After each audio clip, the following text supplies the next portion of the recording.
Alright, hello and welcome to another video on the channel. Of course, it's the third attempt in this career mode to rebuild a team.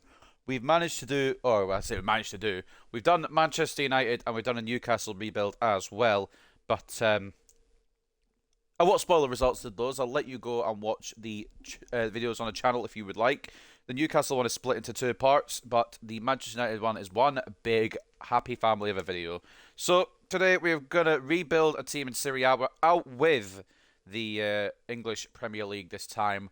And I did hint at this in the Newcastle rebuild that we were going to be rebuilding this time in the Serie A, and it will be a team that has got some good players in it, but a team that could still do with a bit of work, and that is, of course, AC Milan, semi-finalists in real life at the moment. So not a bad start to life for them. What's up, Aiden? Welcome to the stream. So we'll be rebuilding AC Milan. So, taking a look, of course, we've got our pre-season tournament against Valencia, Real Madrid, and Manchester United. Important transfer market information, youth academy. If Ray Sung-Oh is handling the right way and continues to work hard at his game, we believe he can become one of the best players in the league in this position and can help the team achieve success. I've never had that, like a warning or something like that. Ray Sung-Oh, he's a Korean goalkeeper. I don't know how much we'll be focusing on youth, but we'll keep an eye on him. We'll keep an eye on all these players, really, but we'll really be focusing on youth academy players. And we've got some scout reports here for some players. We are looking for a striker. On first glance, as you look at the team, I will show you the team before we move anywhere. This is how we are going. This is how I've got a lineup going right now. We may change it up, and we obviously may get rid of some people. So we've got Mike Magnan in goal, one of the best goalkeepers in FIFA, to be fair, and he'll probably stay for the duration, which makes perfect sense. He's a very good goalkeeper. At left back, it'll be Teo Hernandez, who again will probably be another one that stays for the duration. Tomori, same again. He'll stay for the career mode. We've got Simon Kjaer, who I'm looking to replace at some point, although we can actually go like this and put Pierre Kalulu, I think his name's Pierre, Kalulu in centre-back there, 22 years of age and 79 rated already. He'll grow quite well. Calabria as well is the captain and the right-back. He is 25 years of age with high attacking work rate, so not too bad. Benacer and Tonali both have upsides in this team as well, which is fantastic for us because we've actually got nearly a ready-made squad already. Tonali, 84 rated at just 22 years of age. Benacer, 24 years of age, 83 rated. And then in here, we've got De Ketelaere. I'm more than happy to sign a cam while De Ketelaere grows, but we don't know yet what we're going to do with that. Brahim Diaz is out on the right wing.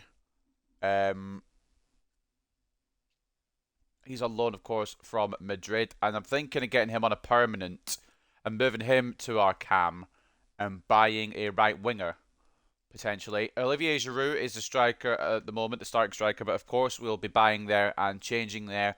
And then maybe the star of the show, or who I think is going to be the star of the show, is Rafael Leao on the left wing. Although I was considering moving him to striker. So maybe we'll go striker there.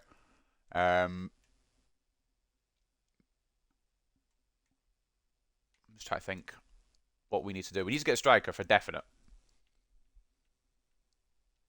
That is an absolute must. I also need to think of who we're going to sell on here. Lazetic is out on loan. All these players are out on loan for now. Vazquez can go. I reckon Ballatore can go as well, but we're not going to... Bakayoko can go back to Chelsea. We're never going to use him. I know that costs a bit. We've also got it in euros, by the way, because we've travelled across to Italy. Brahim, we're going to try and buy on a permanent at some point. Not just yet. I've got other plans first of all. Zlatan's retiring end of season, so we'll have to get him involved somewhere. Giroud is alright as a backup, but I think we're going to sign a striker. We're not going to make many sales. Ibrahimovic is going to stay, and Giroud's going to stay. I think Krunic can go. And either Florenzi... Actually, no. Florenzi can probably go. We've got Serginho Dest on loan. We'll probably make that permanent, depending on his growth. And then Yassin Adli, he looks quite decent. We'll keep him around. In fact, we'll send him out on a loan deal, perhaps. Or keep him around as backup, maybe. Divock Origi, we'll keep him around. Astor Franks, another one I want to try and maybe buy in a permanent at some point. But first of all, we're going to buy a new striker. And beforehand, I came in and I've got 5 strikers listed here. We've got Rasmus Højlund of Bergamo, Calcio, or Atalanta. Good young striker will go into the team. We've got Julian Alvarez from Manchester City, who we know has quality and could be a very good striker for us. We've got Randall Kolo Muani, who has a bit of everything as well. He will grow into a fantastic striker. All these players will be fantastic strikers. Yeah, I put him in as a bit of a meme, but he actually would be quite good up front as well. Darwin Nunez of Liverpool, he has some good factors as well. And then finally, from Benfica, we've got Gonzalo Ramos. So they will be our 5 striker potential signings. What we're going to do is we're going to sim a little bit and try and get these ratings for these strikers. I'm annoyed my Leicester career mode crashed, so I'm doing a championship career mode. Fair enough, mate. It's unfortunate your career mode crashed, though. Player unexpired. Bakayoko's gone. Good. And David Calabria. I don't know if he'll be the long-term right back, but at the moment he is going to be the right back for season 1 anyway. And we'll see what happens there. For €6 million, Denis Vasquez from Boa Vista. We're going to try and upgrade that a little bit. Using Burnley. Burnley's a fun team to use, especially with all the new signings. And Stefano Pioli, who we are the manager. We're just the manager of AC Milan in real life, because I don't like making managers. I'm too lazy. I've got a sharp cut-off today as well, so if I don't do it within 3 seasons, I may have to limit it to 2 today and then try and make a part 2 with a few more seasons in it, because I need to go at 5. We might be asking for a bit too much here. 6.1. Well, that's 7.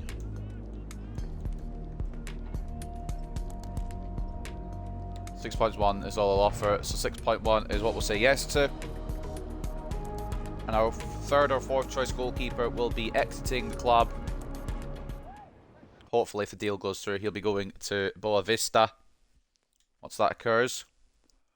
As we advance, I'm just trying to wait for these scout reports now, to be honest. David Calabria from Liverpool, we're going to reject for this season. Maybe down the line, we'll see what his growth's like in this season. But for this season, we're going to say no. The Vasquez deal didn't go through. A Mark Mainan transfer offer. They're willing to offer Jadon Sancho and 10.8 million. We're just going to insta-block offers for Mainan. He ain't going anywhere. We've got Rasmus Højlund and Julian, fucking hell, I can't read or speak. Their reports are back in. Rasmus Højlund, only 71 rating. Maybe down the line, a striker will invest in, but at the moment, we need quality now. And where is Alvarez? He's not come up on this report. That's useful. Julian Alvarez, he's on the other report, and he's a 79 rated striker at 22 years of age. Maybe a younger striker is what we need.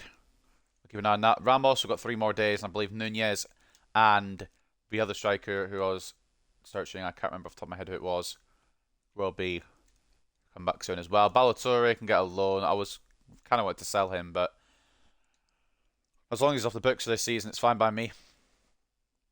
Gonzalo Ramos, Randall Kolo Muani, that's what I was thinking. His scout report comes back, 82 rated, speedy, fast, a good striker. Might be exactly what we need.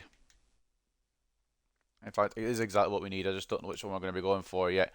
We've got Gonzalo Ramos' report as well. 80 rated at just 21 years of age. He'd be worth 43 million euros. He'd be very good as well. Not as fast, but the finishing is quite good. What is Kolo Muani's finishing looking like? 80. I think Kolo Muani's a front runner at the moment. He's probably going to be my best bet. With Fiorentina now taking Fode Balotelli on a loan. And we can sell Rade Krunic here. Hopefully get a good bit of money for him. I need a new striker. Just use Weghorst. Call him back from loan. Not too great in the Premier League, but he should be alright in the Championship. Should be good enough.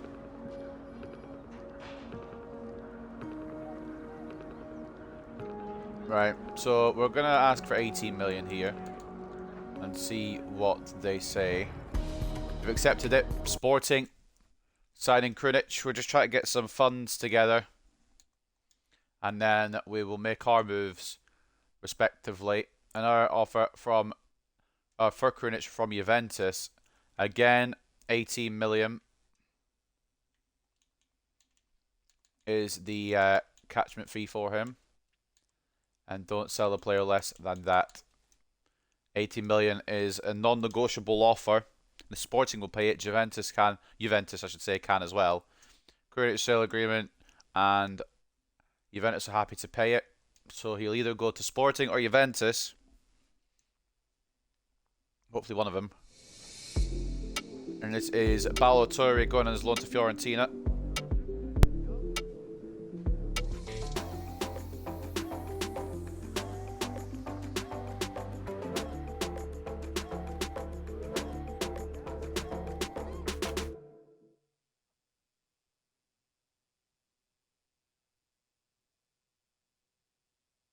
That's that deal gone through, and I hope we have another backup left back because Teo Hernandez may not be able to do it on his own, but Serginho Dest can play both sides. And that's absolutely fine. We may need to keep Florenzi on. Just for depth reasons. I don't want to sell everybody. And this is Krunic. He is going away somewhere. I'm not sure which team yet. Both Sporting and Juventus came in for him.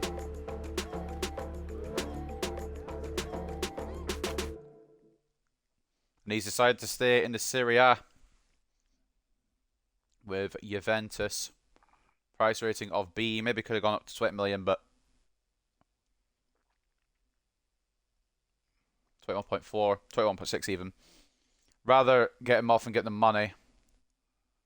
Kalulu transfer offer. Kalulu is going absolutely nowhere. Reject. Krunic has gone. Ballo-Toure is loaned out. And before we get into this game with Real Madrid, we're going to sign our striker. And it is, I've decided, I think. Why is Nunez's report not come in yet? How long till the Nunez report? Because I'm happy to wait if he's not going to take long to come back to us.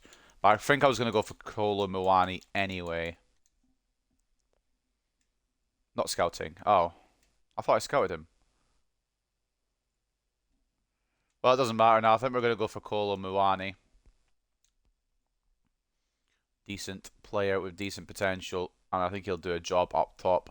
So Randall Kolo Muani. We may have to pay a little bit over the odds for him. But that's fine by me. We'll go in with a 50 million bid and see what they say. So we're approaching Frankfurt here now for Randall Kolo Muani as our first signing of the season. They want a bit more than that. Can we call it middle and say 60, mate? 62.3. Okay. You know what? That's fine. I knew we'd have to overpay a bit. That's probably not going to be the greatest of deals in terms of negotiations. But we do have a striker. And a decent one at that. A very good one, actually, at that. Randall Kolo Muani, young with potential. Let's get him tied down to a deal.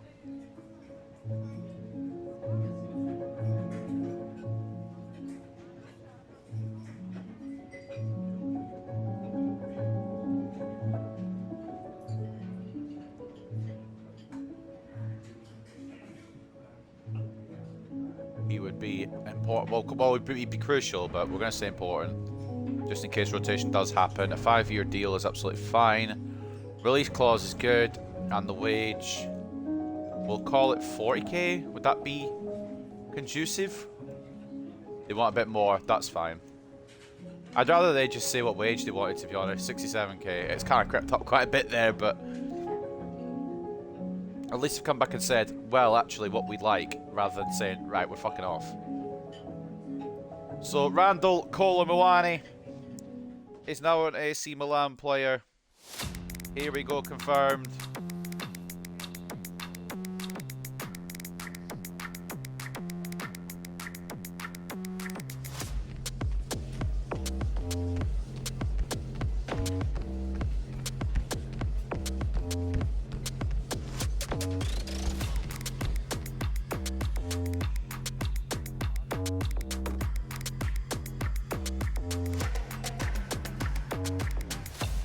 And there is the man, Kolo Muani. number 10 for AC Milan. He will be a very good player for us. Possibly the striker for the entire rebuild if he works out fantastically. C rating on the price. We probably could have got him for cheaper, but I didn't want to lose him completely. So I'm happy to pay a bit extra. And we're also going to make the Brahim Diaz loan a permanent deal. We'll see how much that leaves us with following those deals.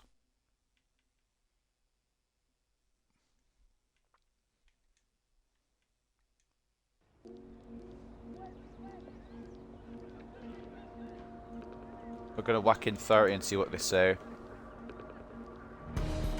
They're fine with it. Probably could have got a bit less.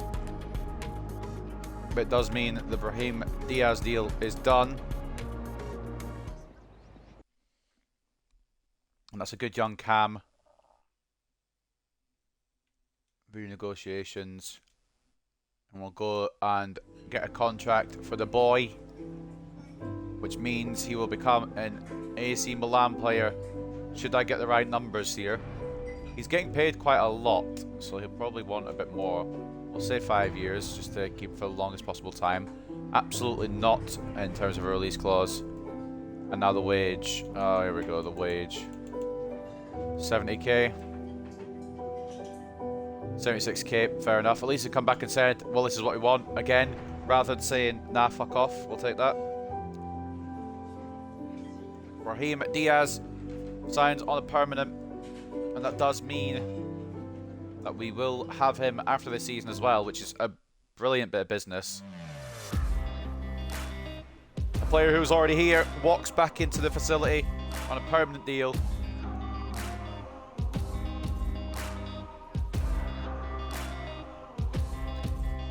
I checked and he has a potential of 86, so if you can outgrow that, that'd be fantastic.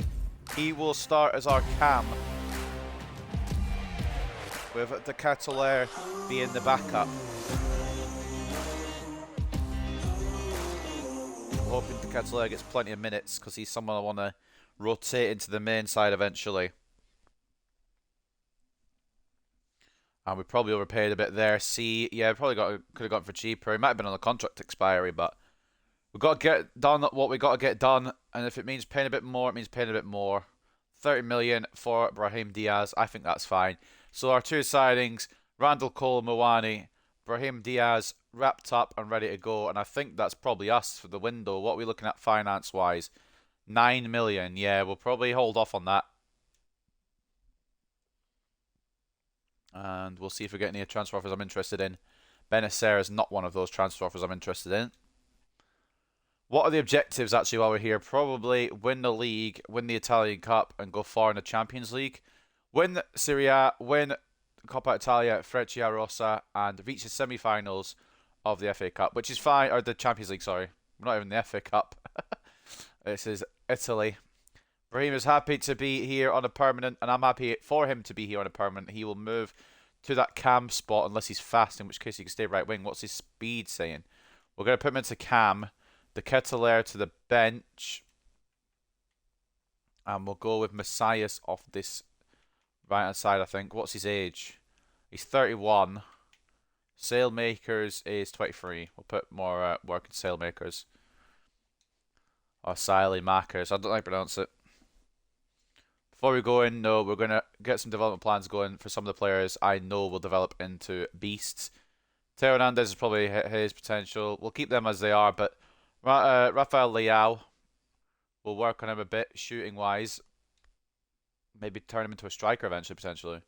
Sandro Tonali will get a little bit of help with his. He needs a bit more skill moves, I guess, really. Would probably be his worst facet. We'll put him on a bit of skill move drill. Why not? Fikayo Tomori, he could still grow and grow quite well. We'll work on a defensive set-back drill for him. And Teo Hernandez still has room to grow as well. These players are fantastic. Defensive work rate will go up there, and a bit more speed. And Mike, is he at his potential? No, even he can still grow. This team is lovely, by the way. This team is fantastic. Just make sure I put him on the right drill there. Yep, okay. Now, Randall Cole Mawani is another one. He's going to be working on his shooting all season long. Poacher, get his finishing and all his shoot stats up. Ismail Benacer will go on a defensive midfield drill because he is a defensive midfielder technically. And with Randall Cole Moani, I already just did him, didn't I, Poacher? And from below that, I reckon there's not much more we can do. Brahim Diaz will continue work as a shadow striker, get his shooting stats and speed up a bit. Pierre Kalulu will get those defensive stats up a bit as a ball-playing defender, working that weak foot as well. And Sailmakers and the Kettler as well, we need to work on them as well. Sailmakers will be working on his pace and shooting off the side on the right. And then we've got Charles de Kettler as the last person I think we're going to put a drill on, and his attacking work rates are going to go up as a shadow striker. Pobega could be alright. We'll keep an eye on him, as well as Serginho Dest. A couple of these players will keep an eye on as well. Plenty of young players in this squadron. Astor Ranks will work on him as a box-to-box. Try to get some pace in there. Serginho Dest will be backup full-back, and he will be working on his defensive work rates as they are low. And the last one is Pobega, and then we'll start simming a bit with ball-winning midfielder for Pobega. Now, as we come towards the international pre-season tournament, it's not looking incredible. Sharpness is down a bit, but this team will grow into their ratings fully. I'm expecting a lot better team this time next year. Now, formations, we're currently on the 4-3-3 attack.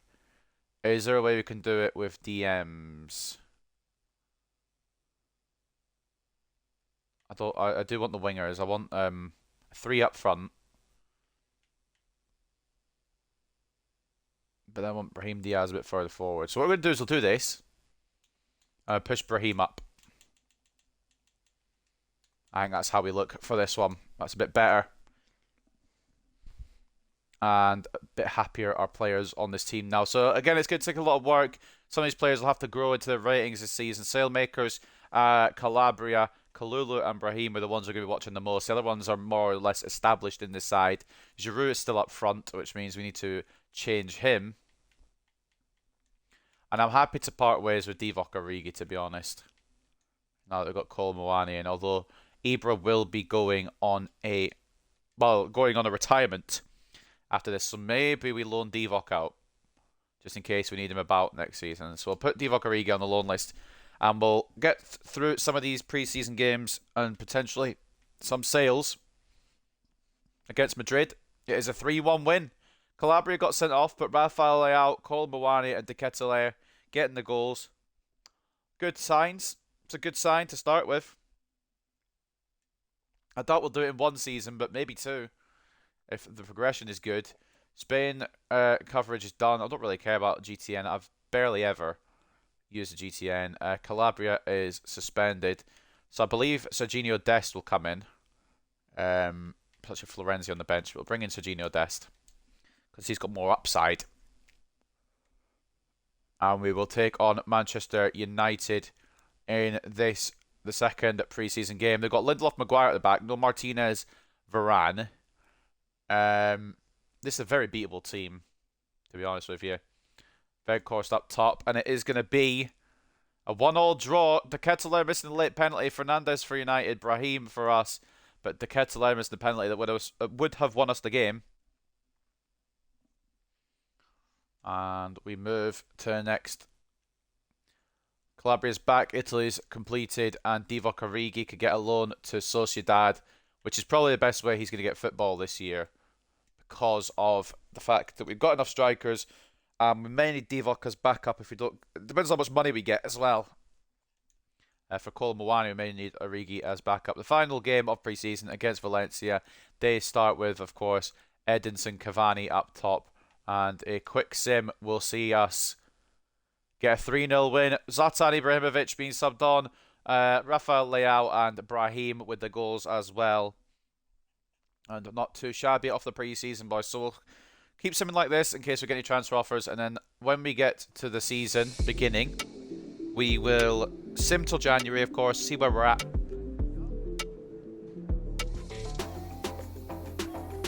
Although we might be in Champions League Season 1. I don't remember where Milan finished last year. There's a high chance we have some European competition this year. And if it is the Champions League, we will sim to the end of the Champions League group and see where we're at. Which I think is probably the best move there. Rafael Leao is going to be our left winger, of course. I don't know why it's telling us that. I know that. Now I've got Ray Song-o, who's meant to be one of the very good potential players, so keep an eye on him. Some of these other guys ain't looking as good. But we're not really focused. Dimitri can just go. We're not really focusing too much on the youth academy. With these bigger teams. Oh, they are. They're in the Chelsea group, aren't they? So we should be fine. Gonzalo Ramos has been approached by Atletico. That's fine. Ante Rebic. Now, this might be a move I'm looking to do if we've got enough backup, which this season we don't. So I'm going to decline on this occasion. Maybe in the summer next season, once we've got a bit more money, potentially, we'll allow Sociedad to purchase, or anyone to purchase Rebic. But for now, we'll say no. So it's the Milan, Chelsea. I'm trying to remember the other two teams in there, but I know what group you're on about now. And Leicester coming for Rebic as well. We're going to decline, just in case of an injury. Okay, Lazio very excited. And we continue to sim all the way up. Pabega transfer offer. We're going to say no, although an idea we could have here, I'm just looking at the depth of the team. We've got Tonali Benacer. We've got the Ketelaere on the bench. We don't really have a centre mid. And I don't think we need Giroud on the bench. Maybe we do. I don't know. But we'll give Pabega that spot. Excuse me, hiccups. Pabega that spot. And Tonali and Tomori transfer offers will be immediately declined and blocked, especially if they're Inter Milan. Inter Milan coming in for fucking Tonali. The cheek. Kalulu as well. We're going to decline for him, because he is looking to be our starting centre-back. Or at least I hope he'll be, unless the game decides to put Kier back in when I'm simming on the calendar. Mike Mainan is captain. Is he not? And Sailmakers wants to be involved, which for his first season he will be. We don't really have the funds to do anything else. Mainan's up to 88. He will get the captaincy. And our first league game against Sassuolo then. What will it end in for us? At the San Siro, 4-0 win. Kalulu getting sent off. Rafael Leao, Teo Hernandez, Ibrahimovic with a brace. I'm glad we didn't move on Ibra. Chelsea, AC Milan, Salzburg, and Zagreb. Okay, right. That should be qualifiable then. Player suspended. Kalulu's got a ban. Olivier Giroud. Do we move him on? I'm going to say no for now. We might need him. And Matteo Gabbia doesn't look too great, but we're going to go for money rather than the exchange player. We'll go his top end of his of what the assistant is saying. Go 9 mil. And see what Standard Liège say to that. They're fine with that. Maybe went a bit too low ball there, but that's okay. Another deal at the club. Maybe some money to add to the coffers. Some of them maybe needed for contracts as well. We've got a lot of players going out on international duty. And the Gabbia move is broken down lovely. That's fine. And Messias won't be going this season because we need a backup for Sailmakers. Now, next game of the season against Torino. They won and we won. And the result is going to be, with Simon Kier at the centre-back role today, a 4-0 win again. All right, boys. All right. Brahim Diaz scoring, Kolo Muani with a brace, and then Rafa Leao with the other one. A cracking start in this career mode with AC Milan. Maybe it's a one-season wonder rebuild. That would be fantastic, wouldn't it? Sailmakers ain't going anywhere this season, unfortunately. Maybe down the line, depending on his growth this season. Pierre Kalulu has returned from his suspension. We'll keep simming down. Frankfurt have replaced Kolo Muani by signing Callum Wilson. There's no rumours in our camp. We do have a chat though from Ibra. He wants to play a bit more. You're on the bench, fella. It's up to the game if it puts you on. Which hopefully it does, because I want to give Ibra plenty of time before he calls time in his career. And maybe even a Champions League, but probably not. I'm maybe over-expecting if I think we're getting the first season. Florenzi, we're going to say... we're going to say yes to. I'm going to bring in Serginho Dest, but we're going to ask for a bit more money. If we can get Dest on a permanent, we'll do that before the window closes. It would be fantastic, but I don't know when this deal will go through, so we're going to say 13.5. 11.7 in the sell-on clause. We ain't doing sell-on clauses. So it's 13.5. Stop playing games with me, Carlo. And they've accepted 13.5 for Alessandro Florenzi. It's absolutely fine. We'll bring in Dest once that deal goes through. Which will hopefully it will before it's too late. If it doesn't go through, it doesn't go through, but we'll see. Is that a deal going through? I believe so. Goodbye, Alessandro Florenzi. A good player in the older FIFAs because he was a younger player and he could build, He probably could build if he wanted to, but his overall would be better. His potential would be better, but he's now 31. He's 78 rated. He's not going to go up by much more. It's probably a smart idea to part with him. 13.5 million euros is the transfer fee. If I've said pounds throughout this, I apologise. Maybe could have got a bit more, but we'll take it. We'll take what we can get. And it does mean, financially, we have 47 million to bring in Serginho Dest on a permanent, I think, is what we're going to do. Approach to buy him on a permanent deal with a... we'll go 15, just under his valuation, and we'll see what they say. They want Pobega and 12 mil. We're not in the habit of swapping players, so we'll go 20 mil and see what they say. 20 million is fine for Serginho Dest.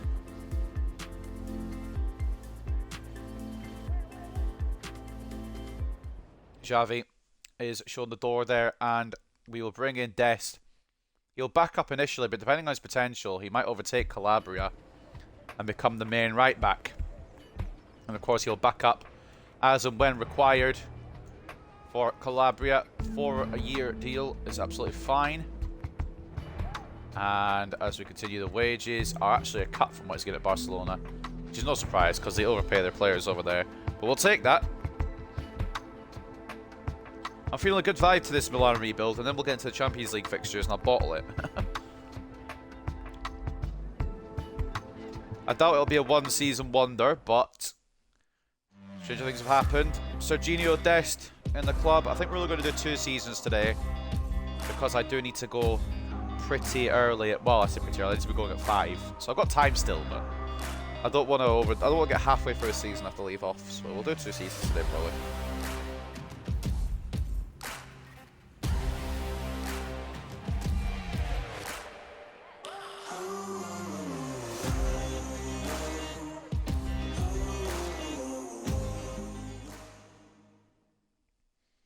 So we've got Serginho Dest in for 20 million. I think that's a good deal, but we'll see what the game thinks about it. It's a B.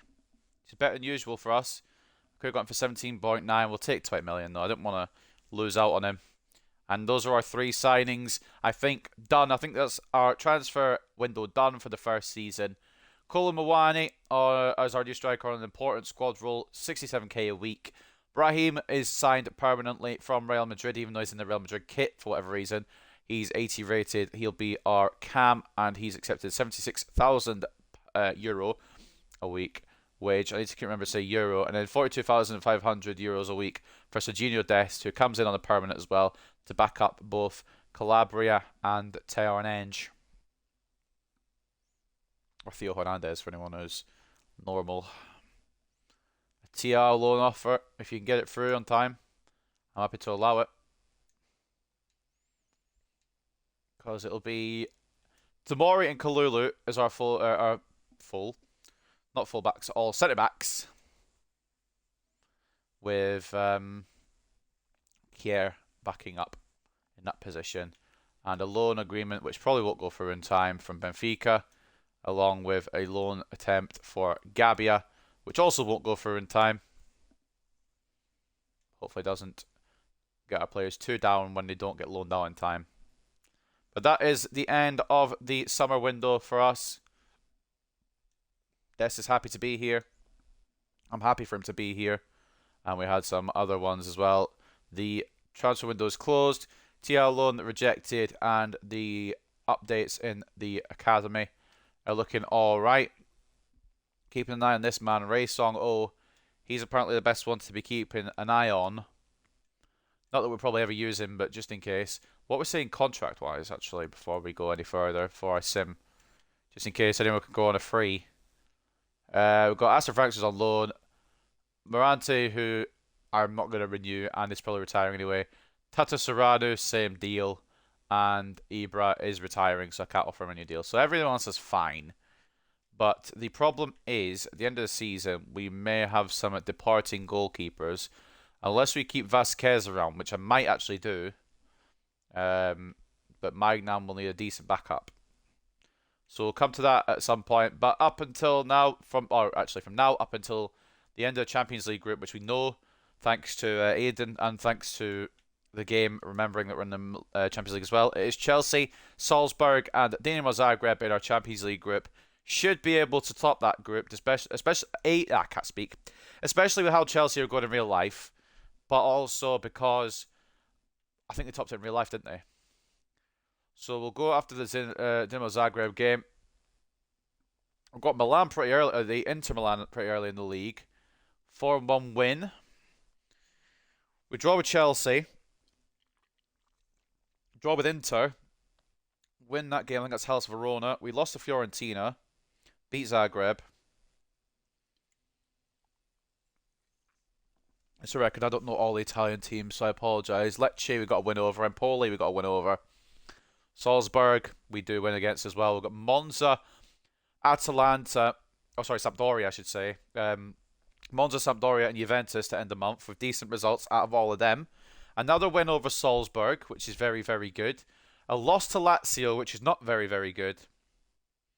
Chelsea topped the group. Oh. Am I just... Okay, I just didn't really pay attention to Champions League, to be fair, because my team wasn't in it. We lost to Napoli 3-0. That's a bit concerning. We lost to Chelsea as well. Eek. Spezia we beat 2-0, and then Dinamo Zagreb we beat 2-0. So we should be in a good spot in the Serie A as well as in the Champions League group. Whether we top the group is a different matter. But in the Serie A, we are in third place. 3 points off the top. Napoli popping off. We may poach one of their players later on in the rebuild if they get too good. Inter Milan have conceded 9. Fair play to them. But Napoli top. We're second. Milan third. Inter are second. We're third. Juventus fourth. Sassuolo fifth. Roma sixth. And even though we lost to Fiorentina, they're down 12th. Lazio in 10th. The relegation zone at halfway points. Cremonese, Empoli, and Lecce. And in the Champions League, how did we go? It was a Chelsea 14, Milan 13, Dinamo Zagreb 4, and Salzburg 3. So we don't top the group. We end second on 13 points. Chelsea, a bit different to real life. They topped the group. Although I guess they topped the group in real life, but in terms of form right now, they've not been very good, is my point. So we've done quite well there. We'll get to January. Before we do, we'll read the inbox just in case we're missing anything. Nothing really too serious. Sailmakers was injured, but he's back. Tata Serrano's got an offer for him, so we'll accept that. And send him on his way to Braga. And we've got update reports on the Youth Academy. Oh, still looking very good. His potential's rounding out at 80 to 86. So it looks like he's only going to be showing great potential. It ain't bad. It's not bad at all. And we'll go up to January now. Go through the January transfer window. I don't think we'll make any moves. But we just never know what might happen. So we've got Torino, Roma, and Udinese before the January. We've got a couple of weeks break between Udinese and the game in January as well. 3 straight wins to end December. 5 wins in the whole month. Seems weird not seeing a busy month, but I don't really do too much Serie A. I should do more out with England. Manager award. I guess Rebecca Pompey does every manager award. Tata Serrano transfer offer. Did we not accept the deal for him? Did he decline it? Rejected Braga. Maybe goes to Sassuolo instead. Youth player unsettled. Nadir Ali. Doesn't look great anyway. Off you pop, fella. Risk of losing 2 players. Tata Serrano and Morante. No big loss, if you ask me. And the progress is not great, but it's not bad either. As we look at the objectives, we're on our way. Within 2 seasons, increase your club worth by 20% through player sales and competition prize money rewards. We'll do that probably with Champions League and the Italian Super Cup, which I haven't looked at yet, or the Italian FA Cup. I forgot what the name of it is. Get a streak of 7 games, at least 1 goal scored. Yep. Didn't do the nationality thing. Didn't know about it. And hopefully we're on course for the rest of the objectives. So we're joint top now with Napoli on 41 points with them, of course, top for some reason. I'm not exactly sure what the reason is. How are Napoli top? Is it because I don't know if they do it on a head-to-head basis, maybe in Serie A. They beat us, so maybe that's why. But in terms of everything else, we should be top. But it's okay. It's alright. Juventus and Inter complete top 4. Sassuolo 5th, Roma 6th. Lazio and Fiorentina have climbed a bit. And the relegation zone is Monza, Empoli, Lecce. We'll go through January, but I don't think we're doing anything ingoing-wise. Outgoing, we may let a couple go, some fringe players. Against Atalanta, we should win this. Fingers are crossed. 3-2. Colmouani, Benacer, and Brahim get enough goals for us to beat Atalanta. Head-to-head, yeah, it must. I thought it might have been. With the goal difference. We are second with more goal difference, so it was a bit weird, but yeah, head-to-head makes sense. And this is the departure of Tata Serrano, I believe. He will be making his way to Sassuolo, if I'm not mistaken.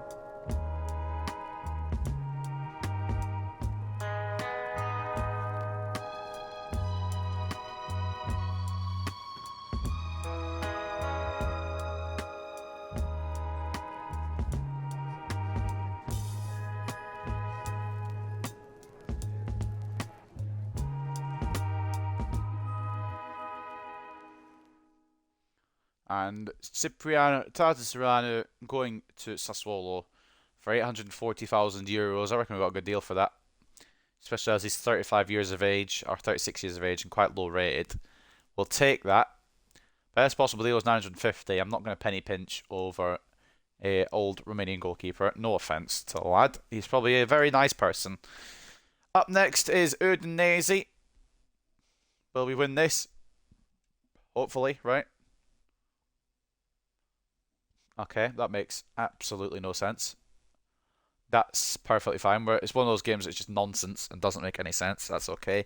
3-1 lost despite dominating. Colmouani with our goal. I'm a little bored of saying they won't win the league title, but I'll be happy with the top 4, to be honest. Rafael transfer offer. Get your fucking greedy mitts off. Man's up to 87 already. Fucking hell. What are the ratings looking like? Gee, no, okay. I mean, Sailmakers might need a bit of a move on. But everyone else is growing like brilliant. Even Calabria, who I didn't think would grow great, has actually grown quite well. Kalulu's been a little bit slow, but even he'll get there. Not bad, boys. Not bad. A Yasin Adli loan offer. I would have said yes, but it is Inter, so you can fuck off. I'm happy to loan Adley out, but not to Inter. Argentina, I ain't managing. Sorry, we didn't do international management in these rebuilds. And with Milan versus Roma, this one I would kind of expect to lose a bit more than the Udinese one, but now we've gone and won it 3-1 instead. Cole Mawani with the brace and Rafael Leao with the other. El Shaarawy with the goal for Roma FC. And that may put us back top of the league, I don't know, but we've got the Super Cup. EA Sports Super Cup. I'm assuming it's an Italian tournament. We will be facing the Milan Derby, or that's what I'm on about. Facing Inter Milan in the Milan Derby. If I could say my words, it'd be a beautiful day, wouldn't it? So this is the team we're going with. That's the team they're going with. It's gonna be a difficult one, but it's a 2-1 loss. Lukaku, fucking masterclass, of course.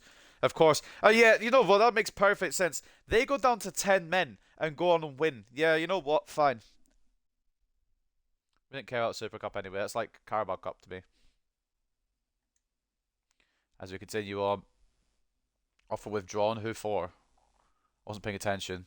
Oh, that's the China job on ours. Still got 3 million from that despite losing. We'll get there, mate. Relax. Up next, it is Torino. And they have a decent side, but we should be beating it. And we just about do. Colmoani, Rafael, and De Ketelaere getting the goals. I'm wondering how De Ketelaere is looking in terms of overall, because he might move into a starting spot if he's grown well. He's at an 80. Now, what I'm thinking down the line, potentially, Brahim Diaz out on the right, De Ketelaere in the middle at cam. I'm not committed to that yet, but it means you don't have to sign anyone there. Dependent on growth, really, more than anything else. As we go into the round of 16 against Verona. I beg we win this, right? 2-1. De Ketelaere bailing us out again. He has to stick around, I think. We have plenty of chances, plenty of possession, but we got bailed out. Rafael and Charles De Ketelaere with the goals. This means we advance, but unfortunately so do all of our rivals. Literally all of our rivals. Bollocks. And then for the last game before we go and look in the Champions League, what we've got, it will be Sassuolo. Should be a win here again. A couple of players I might sign from them down the line, but for now, have they got Tata Serrano in goal? They're not even starting him. Shaking my head. 2-1 win, Colmoani and Rafael Leao with a late winner. Means that we continue to be victorious in Serie A. Does that mean we're top? It does not, because Napoli haven't dropped points and we have, because we suck a little bit. We lost to Udinese, didn't we? Astor Franks has gone to Wolfsburg again. Player loan has expired, unfortunately, but that's okay. I don't know why we have him. I mean, he's a good player, don't get me wrong, but he's never going to break in, I don't think, which is absolutely fine. I was thinking of signing him on a permanent, but ultimately we didn't, and probably it was the right move. Jurrien Timber going to Man City, which is a far cry from the one I used him in with Man United. And Anthony Martial and Kyle Walker-Peters making big moves as well. I think we're set for our squad. I will check in a minute. Actually, I'll check after this first hour. I don't want to have us short in any situations. Fullbacks, Dest can cover both of them. Centre backs, Kier can cover both. Midfield, Pobega. Wide midfield, Messias, De Ketelaere, Cam, Ibra, Ficolo, and options on the reserves if necessary too. So I think we're okay. What money have we got actually? And maybe try and make a little move. Assuming season 1 because I'm in the championship. Fair enough. You don't want to play a I mean, championship's fun to play. 27 million we got. What about maybe a small offer? Small deal somewhere along the line, potentially. Or do we just hold on to our money? I think we just hold on to our money. I'm going to swap Rebic for Messias. It's the only place I'm going to swap. And we'll advance to the end of the day and see where we're at the end of the season. Obviously, we're not going to go all the way to the end of the season, but we'll go through the Champions League round by round, obviously, as that is the main goal. But I'd like to have something to show at the end of this. Olivier Giroud from Milan to Brentford. Again, I'm going to say no for now. We'll sell him at the end of the season. I know we won't get as much for him as we would have done, but we still need him as an option just on the off chance. Because Ibra's going to retire and Origi's out on loan, so we're just keeping him around just in case. If Immobile could go to Arsenal, which he has done, that'd be fantastic. It means you have to deal with him in the Serie A. And he won't be in the Champions League because Arsenal aren't in the Champions League. And that will close the January window. I'm happy with the squad. We'll do what we can with this squad, which I think is very good as it is. And the beauty of Milan, this Milan squad, is it's a young core. So we're not going to have to change it up too much. And I'm thinking already, instead of doing it at the end of the season, why fucking wait? Move this across like this and have Sailmakers as an option. So we'll go up to the Champions League round of 16 where we have drawn Liverpool. And we'll see how we go through that.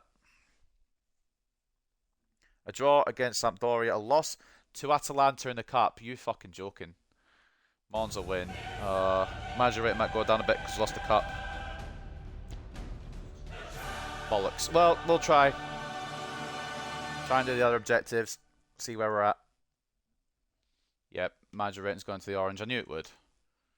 The smallest thing happens, the manager rating goes down. We're nearly at the financial thing. We just need to win the Serie A, and we should do the Youth Academy one, really. I'm going to send the scout out, just because. Just in case we do lose our job. Dennis Gallo will be looking for defensive players. Homegrown defensive players. Just on the off chance we need to save our job. But the first leg then against Liverpool will be played at the San Siro. We were considering signing Nunez. They've not even started Nunez. It's more or less their team, except for Verts and Traore. So we'll see how we go. A first leg at San Siro will be a 1-1 draw. I would like a bit more, certainty out of that, but it hasn't happened. Diogo Jota for them, Tomori for us, which means it's all going to be to play for Anfield, which is kind of concerning. I don't see us getting a result there, from being truthful. Inbox 7, excuse me. The Kettler transfer offer, that's good, because we weren't going to sell him anyway. Block him.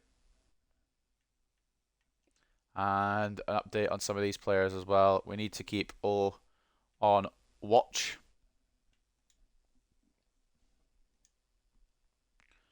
Let's get to the second leg then of the Champions League. Round of 16.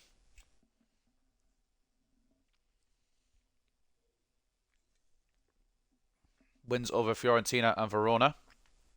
And Atalanta. And we head into a second round against Liverpool. Financial report we've done. Progress assessment. They're complaining about the other stuff though. Rafa Leao misses the second leg, which is a big L. And it might cost us. But we'll see. The second leg here in Liverpool is a 3-1 win after extra time. And Leao didn't get suspended. Maybe it was a different game. Maybe I'm an idiot. But we advance into the quarterfinals. Salah got a goal for them to put him up. And then Teo Hernandez and in extra time, Rafa Leao and Brahim Diaz got the dub for us. 4-2 on aggregate. We advance to the quarterfinals. Is this going to be a Season 1 rebuild completion? That would be good. That would be mad, but it would be good. And as we sim towards the Milan derby, we'll find out our quarterfinal opponents. And those quarterfinal opponents will be not told to us yet. We still have to wait. So I might as well see this Milan derby. Who's going to win? Inter versus AC. It's Leao that's suspended for this game, so it might be points dropped at the San Siro. It's a 2-1 loss. Yeah, I thought as much, although we did have the better of the game. Interesting that. FIFA, don't worry, mate. 2-1 loss. Napoli are probably clear now. Going clear in the Serie A race. Let's see how they're looking. They're only 3 points clear. A win there would have put us back on points with them. Do we know our next opponents yet? Still no. Can we find out, please? Plenty of emails to be read. The match reschedules have been done. So we'll have our next round in the Champions League. And then we've got Gallo back with some defensive players. We're only looking for high potential ones, of course, because they have to be high potential and what we've already got.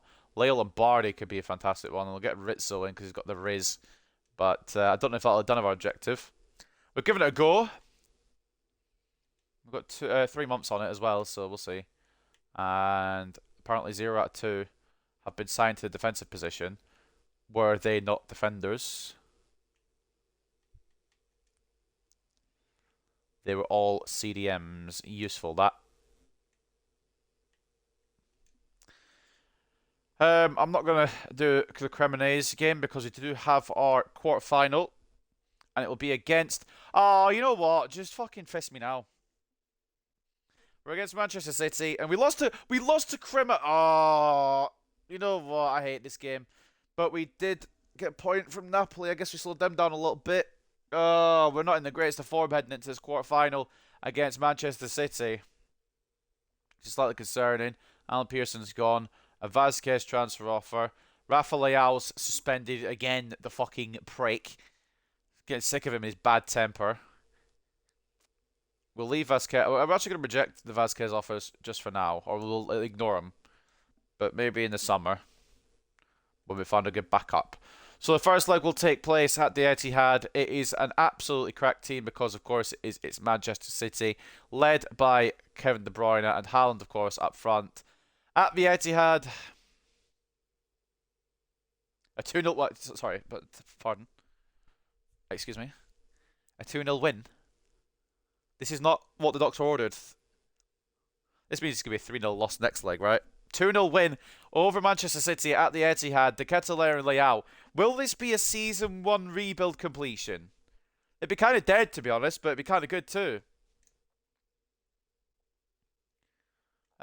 Second leg then awaits us at the San Siro. Will we make it to the semi-finals at the first time of asking after a 4-0 win over Bologna in the league? We need to beat City. Well, we need to just not lose awfully to Manchester City here at the San Siro with a 2-0 lead on aggregate. It will be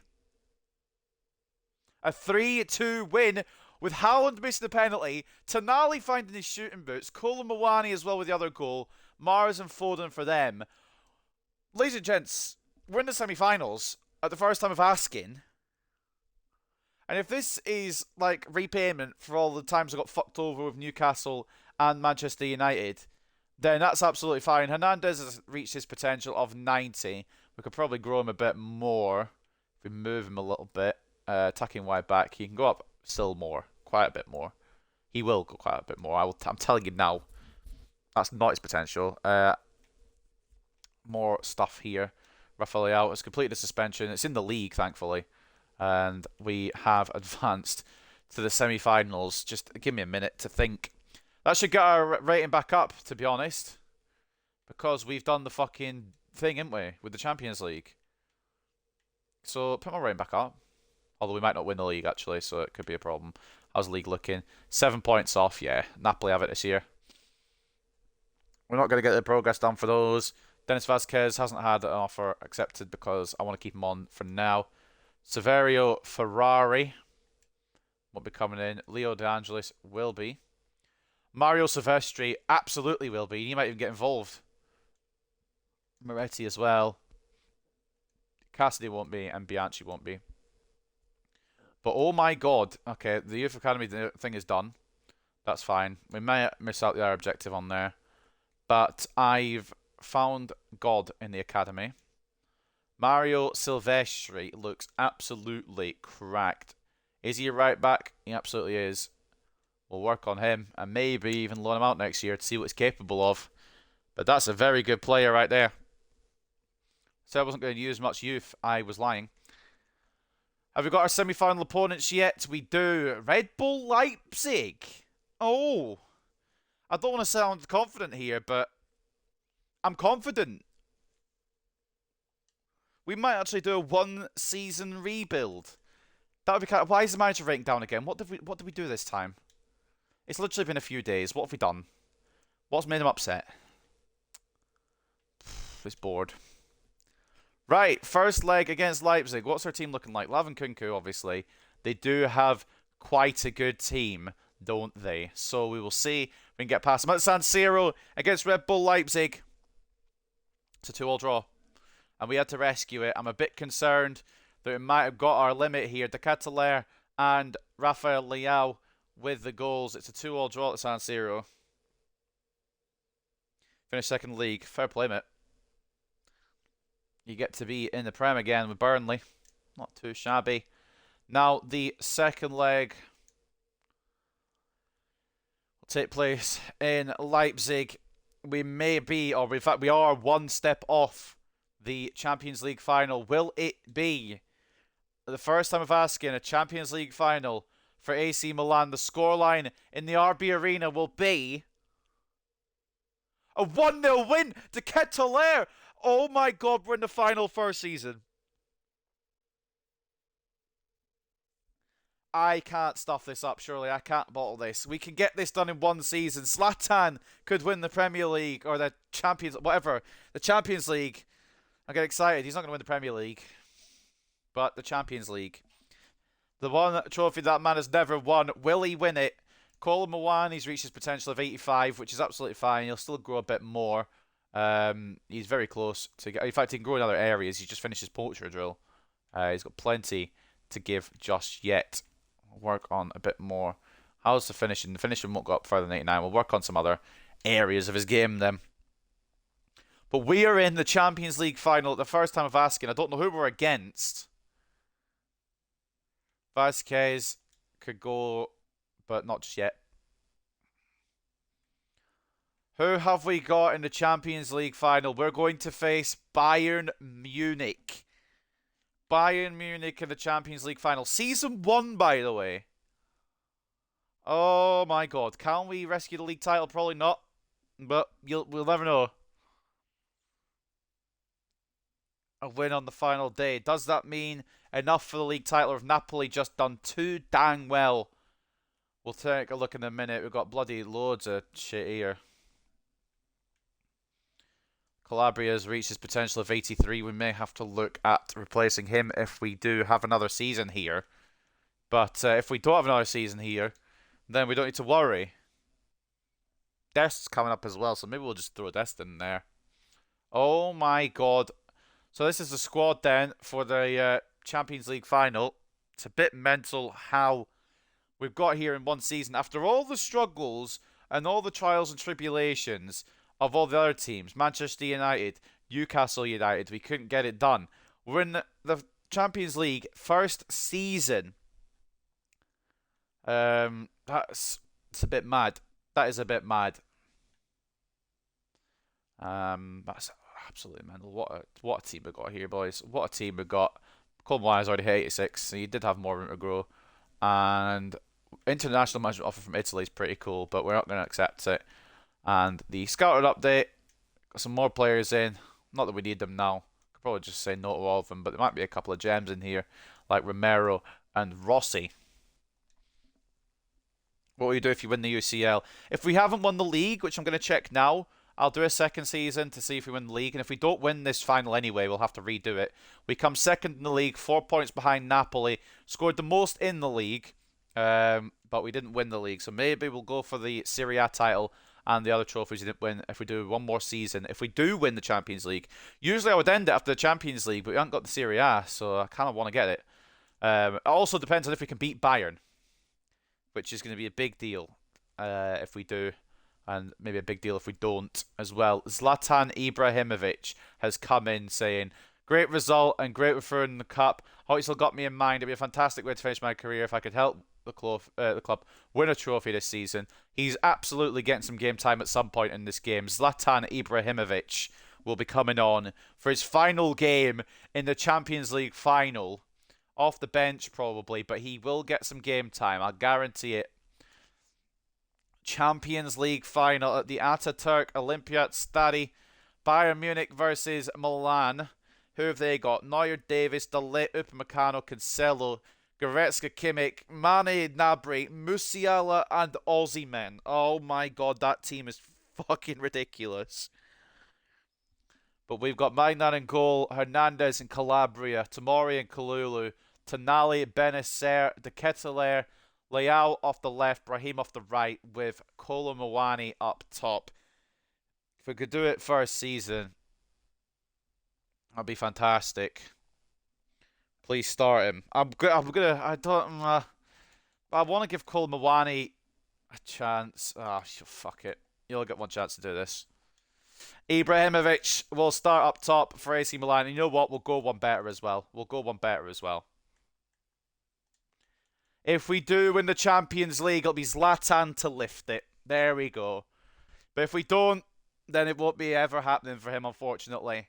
So there's a lot of stakes, at least 2 on the line here. But we'll go with it. Ibra starts. Fuck it. Kolmawani's going to be a little bit upset, but he's happy surely for Ibrahimovic.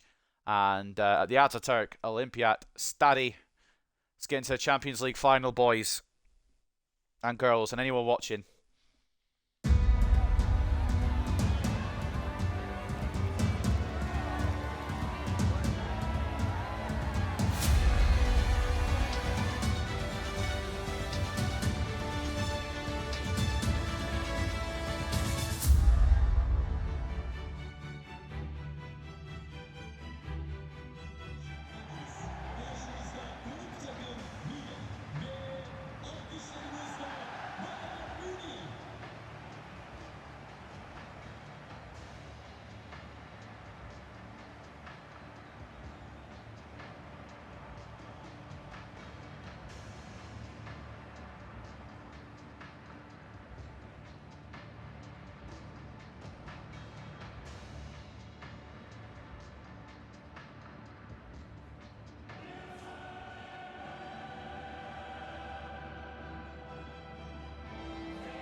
Well, here we go, ladies and gents.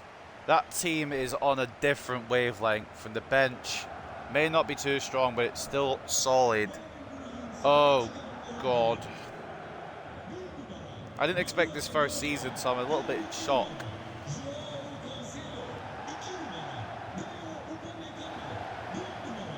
Oh, right. Let's fix up for this. We've only made 3 signings.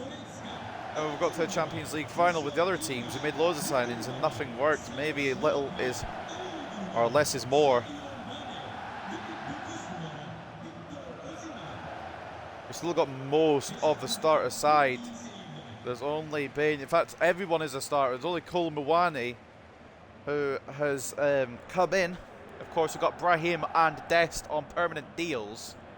But the only player to actually come in from another club without paying their loan fee is Randall Kolo Muani. And that is absolutely fantastic.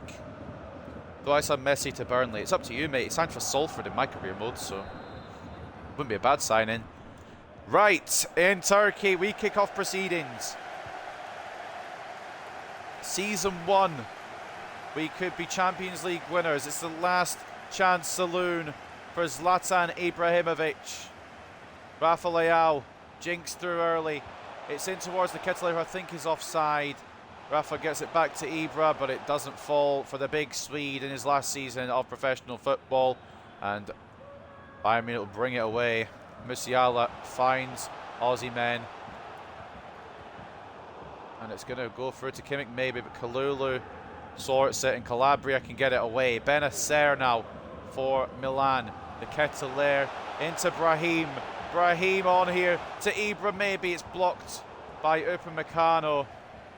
Tonali tries to win it. Doesn't get enough on it and it will go into the possession of Bayern Munich. Hernandez slightly late and it will go as a foul to Bayern Munich.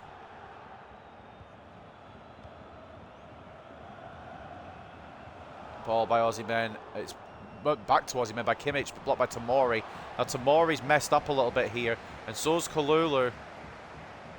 And to be honest, so have I. Good save, Magnan.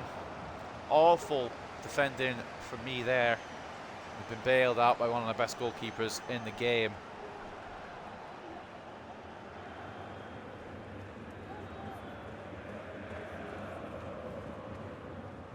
Corner, Bayern. Oswa Kimmich could be the one to deliver it.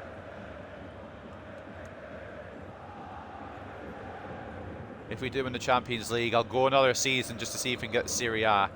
If, of course, we don't win the Champions League, we'll just have to continue anyway. But a first season Champions League with AC Milan would be absolutely cracked. Especially against this fucking team as well of Bayern Munich. It's ridiculous. Blocked by Tomori. Can get it away from Aussie men and away from trouble. Theo Hernandez now down the left. And it's a move being made by Rafa Leao, who will pick up the ball. Try and find anyone. Tonali has been the one found. Benacer even. I can't even say his name.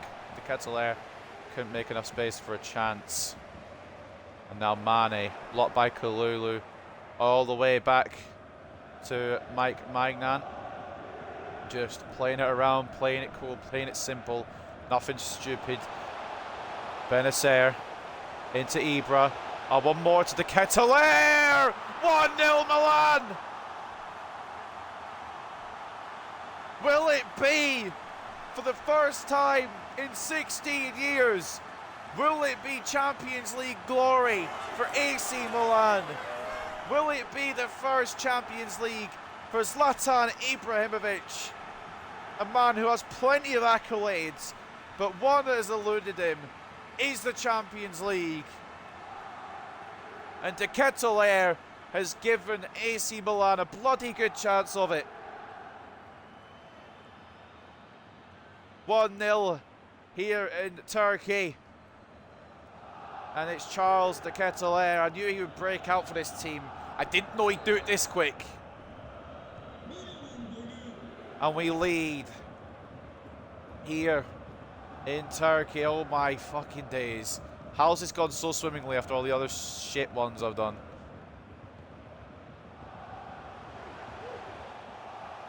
in terms of the rebuilds. After this one, I do have one more in mind that I would like to do. Good save by Nan. Aussie member with a follow-up, and it's saved by Nan again. There's another one that I would like to do personally, so I'm going to do that next, and then I will start taking suggestions. I've got Valencia, I've got Bolton, I've got Barnsley, but from there we don't know yet. I'll take suggestions. Some of these will be multiple parters though, because they're lower league clubs. And one more I want to do, Leao. Good save by Neuer. There's another team I want to really try out, see if it's possible with them. And I'm not giving any spoilers, but that will be out potentially on Monday. Tonali into Kalulu. Raheem. Tomori. Benacer. I say potentially on Monday because this could end up going to a part 2 if I mess it up big time. If, of course, we do complete this, then we will be doing another rebuild on Monday, and I know who I'm using for that. A team that I feel deserve the Champions League, and a team that I think will get it again at some point eventually. They have had it before. That's my only hint again. If I say anything more, I'll give it away. Kimmich with a shot, blocked by Kalulu. Brahim Diaz, De Ketelaere now in to Brahim Diaz again. The ball through to Benacer. Can he lay it off? Back post to Leao. It's not gone far enough, and a bit of a scramble, but it's cleared away. Not enough on that pass to get to Leao. Tonali. Benacer. Zlatan. Fouled. Ref. No, Benacer takes it on anyway. And Neuer saves again. I thought it was a foul on Zlatan. Please do a Bolton one. That's on the list. The Bolton one is on the list. I will do a Bolton one. That'll probably be multiple parts though. That'll be maybe 3 or 4 parts depending on how long it takes. But Bolton is definitely one we'll give a go. I've got Bolton, Barnsley and Valencia that I'm going to be doing after the next one, which I've already got planned. Rafa Leao is heavy touch and a stupid tackle. No wonder he gets sent off all the time. Referee hasn't given anything for it, thankfully, because Bayern do have the football in their possession. Cancelo blocked by Theo Nange. And now Leao. And now De Ketelaere again. Oh, Charles! That's what they're going to be saying on Coronation Day, but Coronation Day has come early for this, Charles. It's 2-0.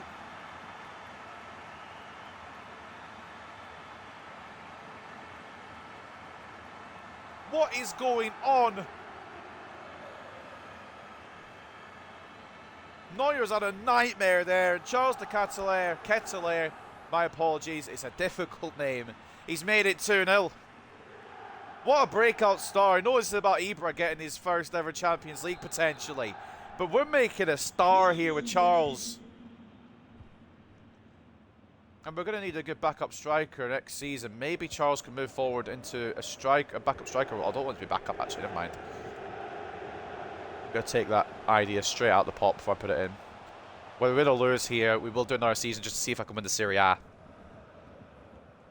And obviously if we lose, I'll be doing another season anyway. But if we win here, I'll try another season just to see if we get Serie A. Tomori. Can't wait till Jordan comes into the stream late and asks, alright, when are we getting this Champions League then? And if I say I've already won it, he'll be like, what? Leao's fouled.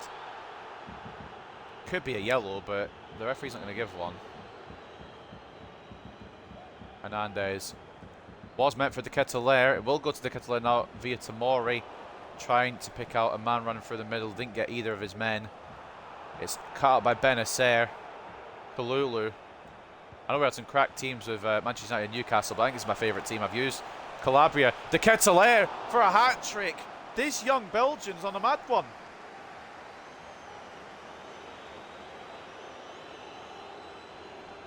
Chelsea's an idea. Chelsea's a very good idea down the line as well. It wouldn't take too long for Chelsea, I don't think. I'd hope, anyway. Rafa Leao off the edge of the box, it's blocked. And we've barely heard anything out of Jamal Musiala and Sadio Mane. We may hear something now, although the pass is awful again. Sandro Tonali into Zlatan, plays it through to Rafa Leao. Going to knock it back here to Theo Hernandez. And I've messed it up a bit, but it's come back! And it's an awful shot from the Frenchman. There's a reason he's left back.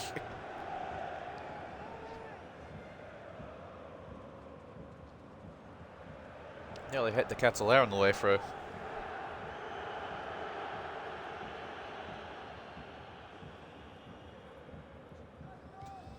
And expect to see, if we do any big name teams, expect to see De Ketelaere again in some of them down the line. I know I don't want to reuse players, but I've really enjoyed his growth. I didn't think he'd be the superstar, to be honest. I thought it'd be Leao, but De Ketelaere, we'll check the stats obviously at the end of the season, see who really was the superstar. I thought it was a foul by Tonali, but in fact it is half-time here in the Champions League final. A massive performance from Charles De Ketelaere. Means that we're 2-0 to the good over Bayern Munich, and it could be season 1 and done. Do I sign Messi to Burnley? Did you already ask that? You did. Yeah, go for it. I would say, why not? If you want to go for it, go for it. But if you want to keep it realistic, I would say no. But, of course, if you just want to have fun with it and do whatever, then yeah, Messi's might as well, if he's a free agent. 53 to 47 in terms of possession in favour of Milan. 7 shots to 4, 1.8 expected goals to 0.9. We've been the better team, and it's shown in this game.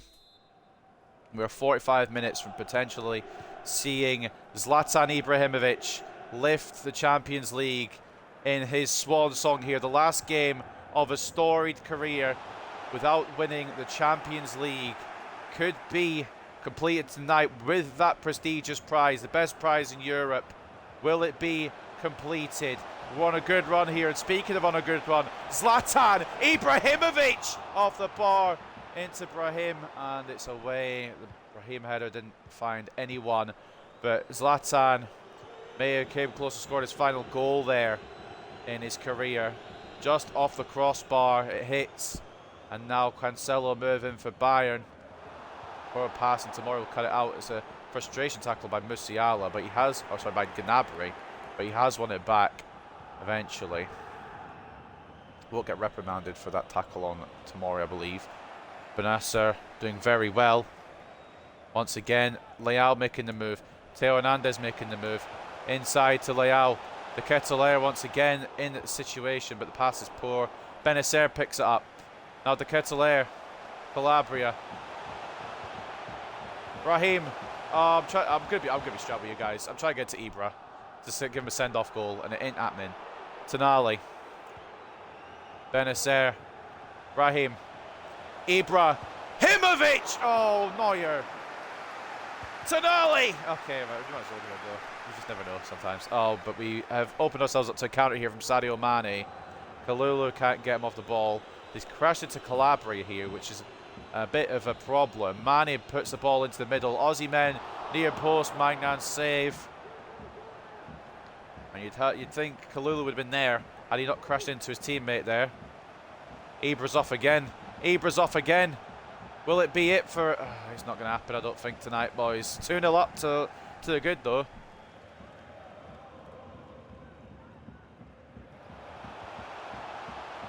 Ball forward to Aussie men. And Mainan will get it. Bit of an infringement there, but we'll get away with it and we'll move on. Benacer. Tonali. Out to Rafa Leao. What a ball. Even I didn't see that. That's not what I was trying to do at all. Leao. Ibra. Oh, it's away again. To lick this time, I think, to header it clear. I'm going to be honest, I think we've won this Champions League final, which is fantastic, although at the moment Gnabry could be going through for Bayern.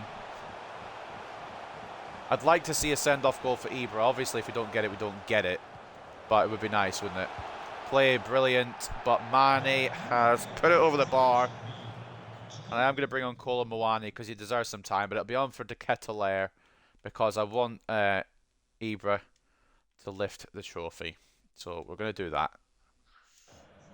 De Ketelaere's had a cracking game today. He deserves all the credit in the world if we win this. But I do want to involve Kolo Muani because we did sign him. I don't just want to leave him on the bench. And I don't want to bring off Ibra because I want him to be lifting that trophy. Charles De Ketelaere single-handedly giving us a 2-goal cushion and single-handedly maybe winning us the Champions League Season 1. Season bloody 1. Unheard of. Benacer. Calabria. Kolmuani. Ibra. Himovic! Oh, no, you've got to be kidding. 2 crossbar hits from Zlatan. I'm only joking about signing Messi. All right, no worries. But, I mean, if he's a free agent, why not? Tonali. Benacer. Raheem. Oh, Zlatan being blocked by Upamecano there. Mate, if he doesn't get his final goal today, he's had a bloody good try at it. 2 crossbar hits from the Swede. Crying emoji for him if he doesn't get a goal, but also smiling emoji for him if he does win the Champions League. Kalulu out to Brahim now. Gets absolutely folded by Goretzka. Mane plays it, or it's played over to Mane. Aussie men. Good play between Osman and Mane there just to shift the ball through, but again Mainan equal to it. Leao. Ibra. Out to Leao.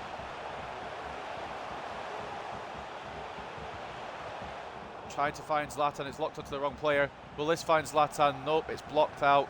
I think we're just going to have to accept that Zlatan won't be getting a final goal to go with his final game, unfortunately.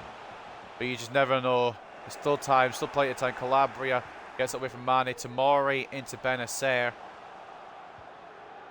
Raheem try to find Kolo Muani. It's going to come to Calabria instead. Kolo Muani into Ibra. Please be onside. Please be onside. He's offside and he's missed anyway. God damn. Getting very unlucky here with the potential Ibra goal. And bringing on Mazraoui from Musiala here. I don't know about that one. I think Bayern realise they've lost. They've gone defensive here, I think. Maybe just try to stop Ibra on his final day. Leao, it's an infringement. Not much of one, but it is. And a free kick goes Bayern's way. 10 minutes off. Winning the Champions League at the first time of asking in a rebuild. Not only that, but 10 minutes before the end of Zlatan Ibrahimovic's career. And he's going out with glory with a Champions League. Kolo Muani, maybe a goal as well if we could pick him out. He should be onside. He is onside. He's offside.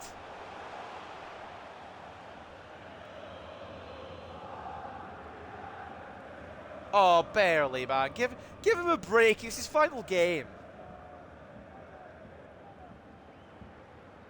Oh, God damn, unlucky for Ibrahimovic, but what can you do sometimes? The rules are the rules, unfortunately. But Milan know that they are moments away from a first Champions League in 16 years. And Zlatan Ibrahimovic knows he's away, or not far away, I should say, from a first Champions League ever.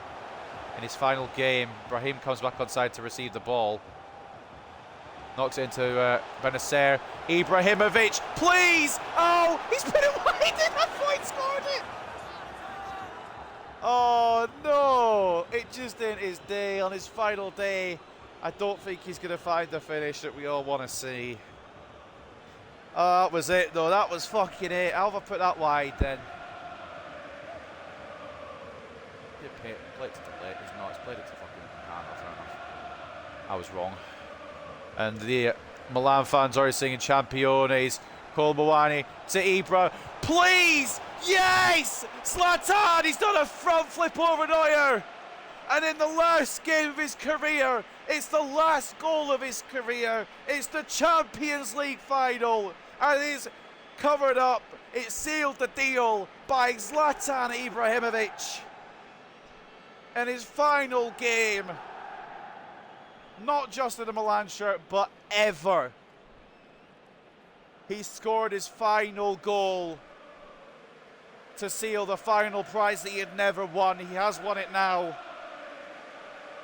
The Milan fans in raptures. Ibrahimovic will be getting absolutely wasted tonight. What a performance from AC Milan. Bayern Munich have been outclassed and outdone. It's the first goal of the Champions League this season for Ibrahimovic. It'll be the last goal of the Champions League for Ibrahimovic and his career. It's gathered up by Magna. Bayern haven't really looked like it today. Haven't really looked like they were getting in the game at all. And ultimately, we've taken advantage of that. 2 goals from the breakout star, Charles de Ketelaere. And then a send-off goal from Ibra. It's a poor ball in by Brahim, but nobody in Milan colours will give a fuck.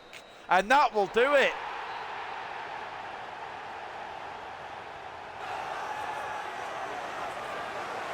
What an emotional game. I know it's only FIFA, but fucking hell. The Ketelaere with a brace, and then Ibra scored his final career goal 2 minutes from time to seal the deal. And ladies and gentlemen, officially, we've completed the Milan rebuild. In 1 season. In 1 fucking season. Oh my. But look at this. For the final time, for one very, very good striker. And also for the first time, for said legend. Zlatan Ibrahimovic comes to the forefront with the captain's armband. The Milan guys allowed him to do this.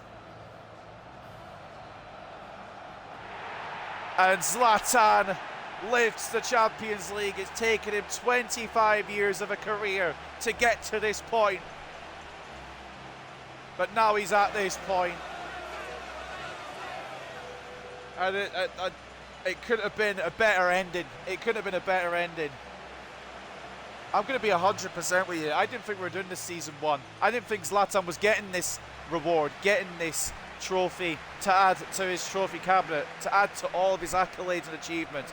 But in season 1, we've defied the odds, beat Liverpool, beat Man City, beat Leipzig to make it to the final here against Bayern. We've beaten Bayern, and on the final day of the big Swede's career, he gets his final goal and his final prize. And Milan will be celebrating long into the night. It's not just all about Zlatan, of course. It's about these group of lads who have absolutely defied expectations this season and have gone on to win the biggest prize of them all.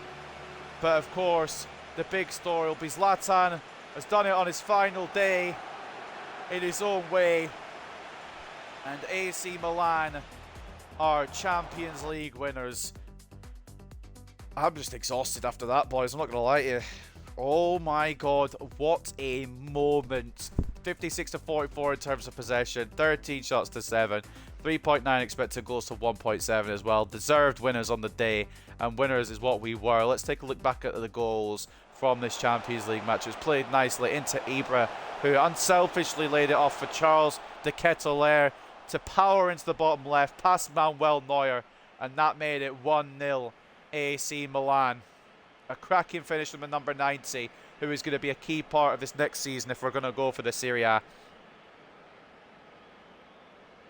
What a finish from the young Belgian. The second goal, of course, came from the same man. Poor goalkeeping from Neuer, but good play again from Milan. Leao laying it on a plate to Charles de Ketelaere again, but Neuer should be doing so much better with that one, and he's unfortunate not to have done.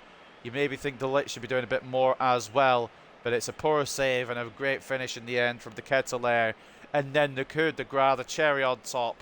The moment of all moments in his final game for any football club, retiring at the end of the season. He got one more moment in the Champions League final to seal the deal.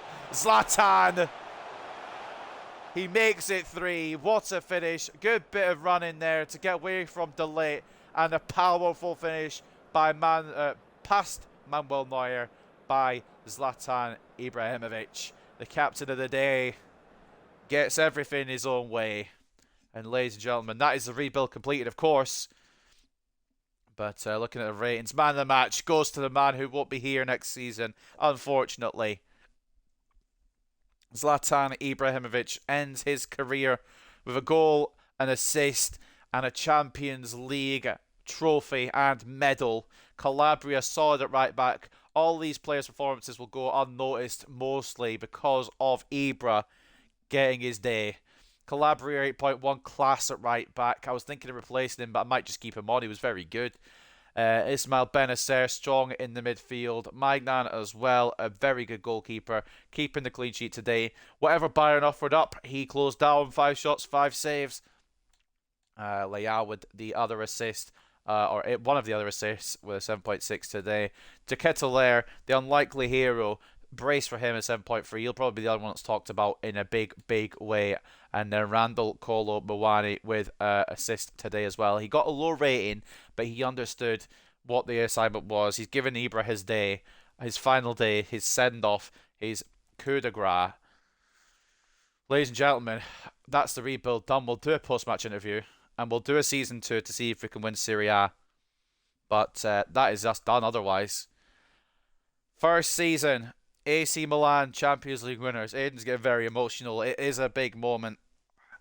And what a moment as well. Stefano Pioli coming to answer some questions. And surely within a job next season now.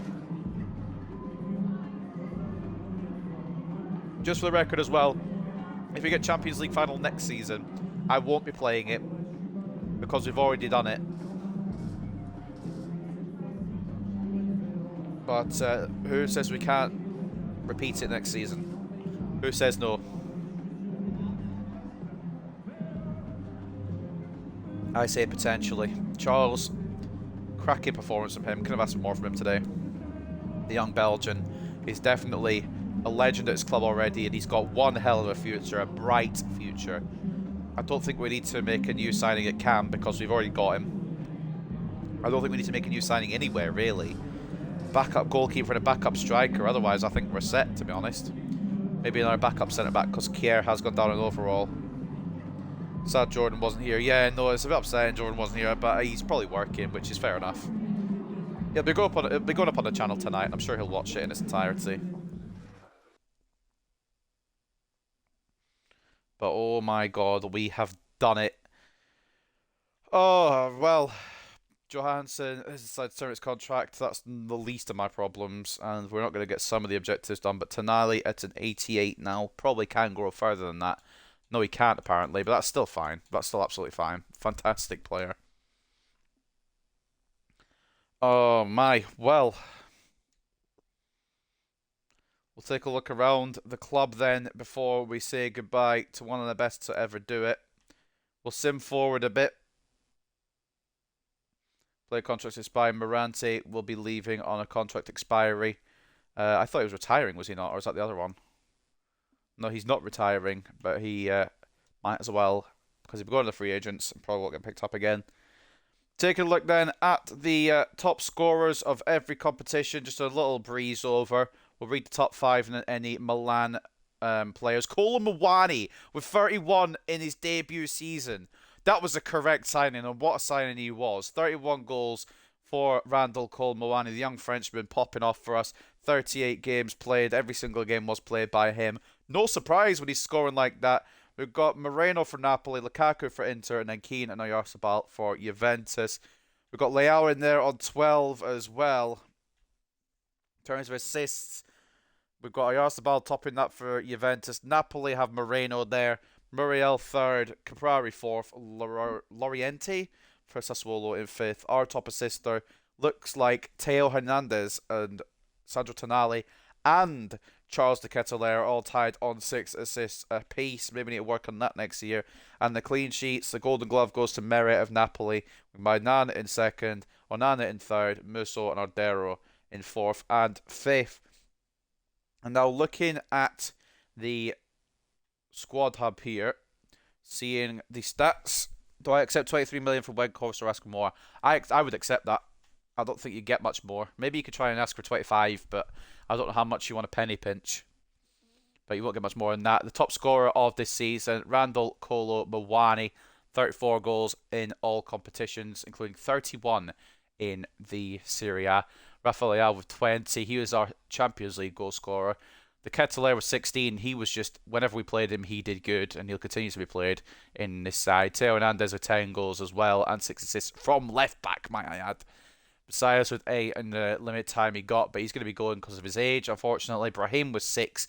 Zlatan, goodbye, good sir. Retiring end of season. He's out here. Team performance, apparently a thumbs down. Get out of here, then the transfer. No, joking. All seriousness, Zlatan, what a career he's had, and he ends it on an absolute high and a half. But of course, cracking season, Champions League, first season, rebuild done, and Zlatan can retire with the biggest prize in the game. Development plan, no thank you, I'm retiring, is what he's saying to me, and that's absolutely fine. So, anyone else then? What were the other stats? I didn't really look because I kind of got emotional there with Zlatan. Tonali on 4, Calabria on 3, Tomori on 3, Rebic on 3, Colombo on 3, but he wasn't here for it. He was at, where did he go on loan? Is it Lecce? He's on loan at Lecce. Benacer with 2, Kier, Pobega, and Sailmakers all with 1 apiece as well. Looking at assists, Randall Cole and Mwani got the most, joint with Brahim, 9 apiece for both of those guys.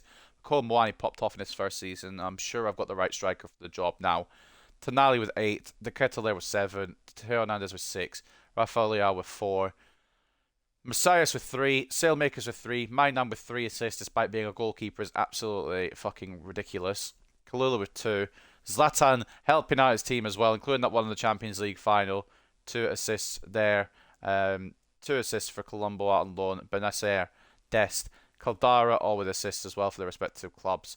And we will advance now towards the end of the season. But Zlatan Ibrahimovic will be on his way out on a permanent deal to his home. No longer playing football, and that's absolutely fine. He deserves a fucking break. We'll keep an eye on Mario Silvestri here. I was going to switch him to a right back, obviously, because we don't use wing backs. And Rossi as well, despite being 5'11", could be quite good. Not really arsed too much about the academy, but we'll keep the talents about just in case. Academies will probably be more for like longer rebuilds. England, we're not going to manage you. Morante, we're not going to keep you. And Vasquez, we'll sell you next season. Vasquez, like I said, we'll sell you next season, mate. As we go, we'll take one last look at the man who, not Silvestri, obviously, we'll get to him in a minute, is Zlatan Ibrahimovic, who made history in his final game in football. Silvestri looks fantastic. Maybe a loan out for him next year. See him rock it up. But one last time, let's all say goodbye to one of the best to ever do it, Zlatan Ibrahimovic. Retiring end of season, 41 years of age, 81 overall, Champions League final goal, Champions League final win. I'm maybe milking it a bit now, but what a man.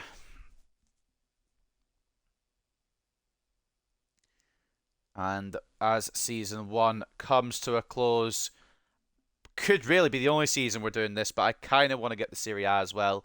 We'll give it a go. But we've done what we need to do. We've done the objective ultimately, and that's all that matters to me. From then on, it's kind of just what we want to do with this a little bit. I'll do a second season just to see what we're able to do. See if we can maybe repeat it. But ultimately, we've done what we need to do. And we will get into the second season. So, second in the Serie A, 4 points off of Napoli in the end, as you can see there. Runner-up in the EA Sports Super Cup, we lost that to city rivals Inter Milan. The Coppa Italia, Frecciariosa probably, I don't know how to pronounce it. Quarterfinals stage for that. We don't care about the pre-season tournament, of course, but the most telling and most important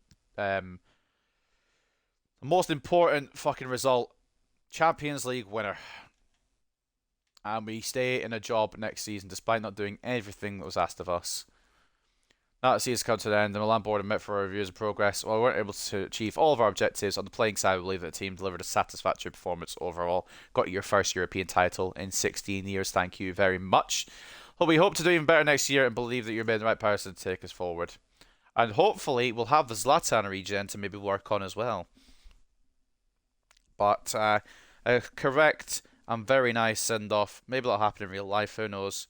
But a fantastic send-off for Zlatan Ibrahimovic.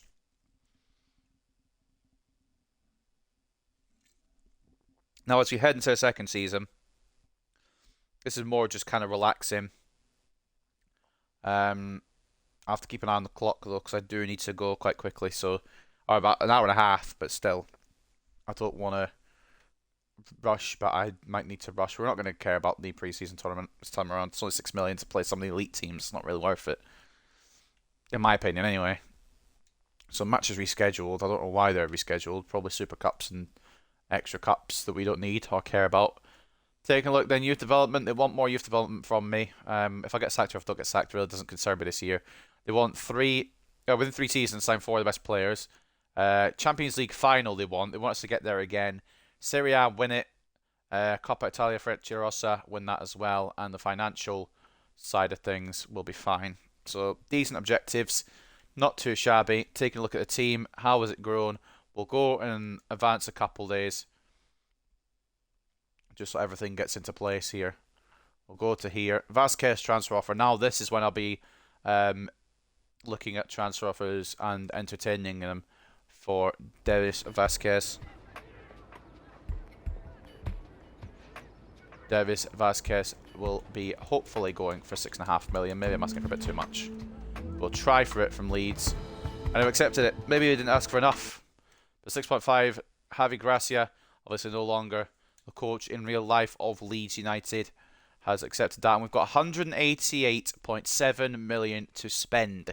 So we are in the money. So at the moment, I think the rest of the team is fine. I think the starting 11, maybe Calabria, would be the only one I consider sorting out with a new replacement. That would be it. Otherwise, I think the starting 11 is absolutely fine, as you can tell, won the Champions League. So no worries there. A backup centre-back, or maybe we just call up Tiao here. It actually looks quite good. We'll call up Tiao. The beautiful thing about this team is you could just call someone up when you need to bring someone up. There's no fucking worries. Also, did we get the regen, or where's the regen gone if I didn't get him? Because we might have to sign Zlatan's regen in honour of the big man himself. Let's see where he's at. Sweden, striker. Should have maybe sorted the age a bit. I'll go here. There can't be many candidates. Bengtsson, no. Blomqvist, probably not.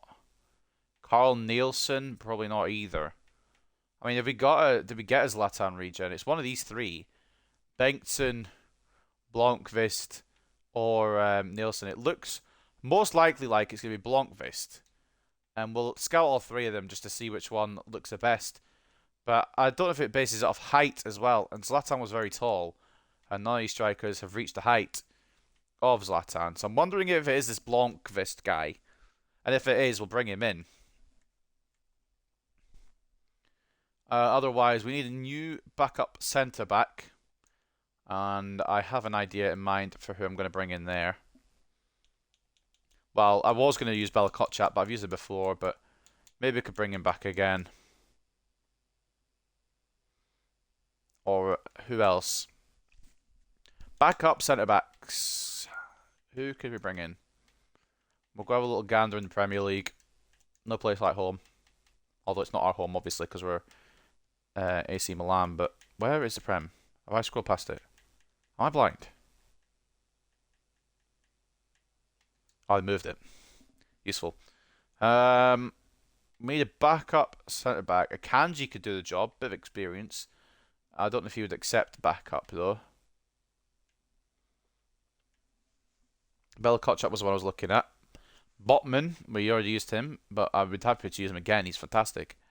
But I don't think he would be in a backup role if I was to use him again. He would be in a starting role. I don't really want to drop Kalulu or Tomori because they were very important. Ake.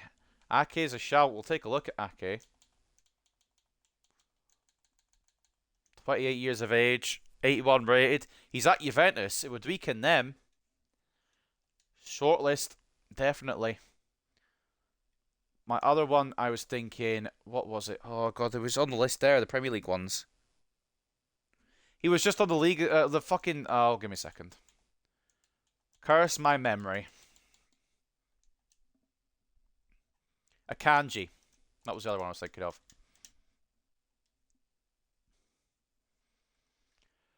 But beyond that, I don't think we need to make any signings. I think we're fantastic. This is a deal for who to leave the club? Fuck if I know. I'm gonna say Vasquez. That's still not sold.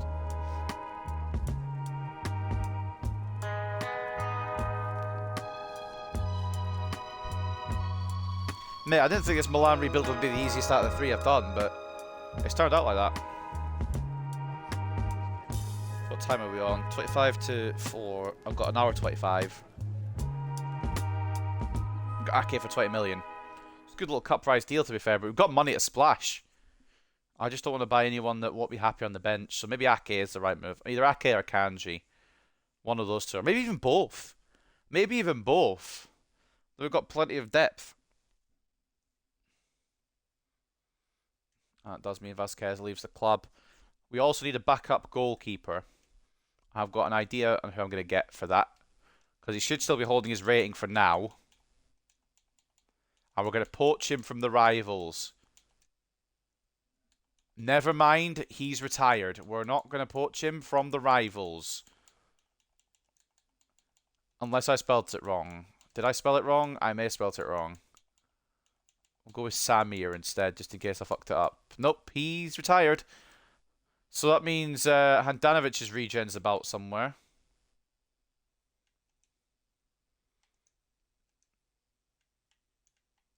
I was going to sign him just to piss off Inter, to be honest. And it looks like it's this man here. Miran Novak, the only one that's actually come up on the list. 6'6". We'll keep an eye on him, but he might move to West Ham in the meantime, which is a bit of a problem. And if he does, we'll find someone else. We'll just keep going for now, see what we can... In fact, actually, before we keep going, stop simulation. We'll try and get some of these players on the outs that we don't need anymore. Balotelli can... Oh, actually, do we get a better backup left back? There's an idea. Des can obviously cover both, but I want just another one just in case. Calabria can stay because why not? I'm feeling nice. Benacer, Tonali, Bresciani isn't that good. We may need a backup CDM perhaps as well. Adley and Pobega. We need to try to think of something to do with them. And my thinking is just sell them on, to be honest. But I'm not really sure yet. Just kind of backups we need this time. Giroud I'm happy to sell. He's going into the season anyway. And Colombo as well. Lazetic showing great potential. Maybe a loan then for him. What was Lorenzo saying? Was he showing great potential? Contract expiring in 12 months. Alright, let's do the contracts first of all, before I forget. So we'll forget. Rafael will want a bit more on top of what he's getting. That's fine. Bresciani, not really too fussed about signing a new contract because you're going to be moving on, but for now we'll do that. Just delegate, and they'll all want a bit more money, which isn't the end of the world. What's Maldini on just now? 11k. It's fine. We'd seen the Maldini name in AC when it isn't Paolo, but is the case. Managed to get Messiah's on a wage cut, but no extension. What an absolute prick. Giroud we can't do anyway because he's leaving end of season. Caldara, I'm happy to move on, but we'll get the numbers done. Probably take a pay cut, quite a heavy pay cut as well, because he won't be playing. And no extension for him either. Oh, whatever. And Kier won't have an extension either, will he? Fine, whatever. Fine, don't have extensions. Just me. It's just me down to the ground. Liam Nilsson is a Zlatan regen. How can you tell?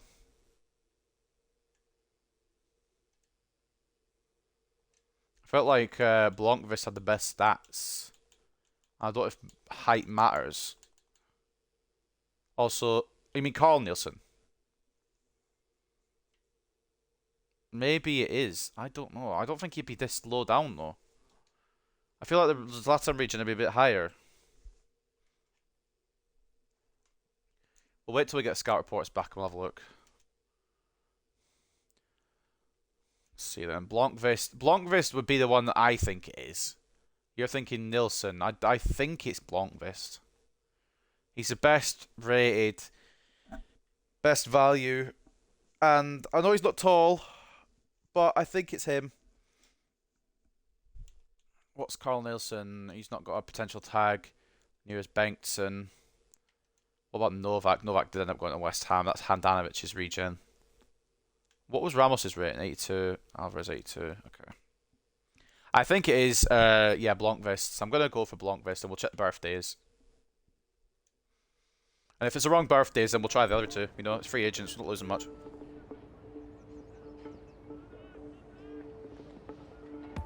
Alright.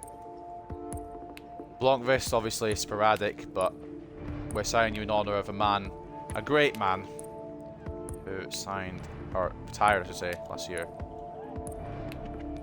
Signed off with a Champions League goal is what he signed off with. Fucking legend. So what's Zlatan's birthday? Because that's the only way I really know how to check. Because I don't think it's always the same stats. Zlatan is born on the 3rd of October. So if this guy's the 3rd of October, he's Zlatan's regen. And of course, if he's not the 3rd of October, we've signed an absolute dud. It might be one of the other two. Right, squad hub, edit players. Isn't it? I don't remember where to find it. Customize.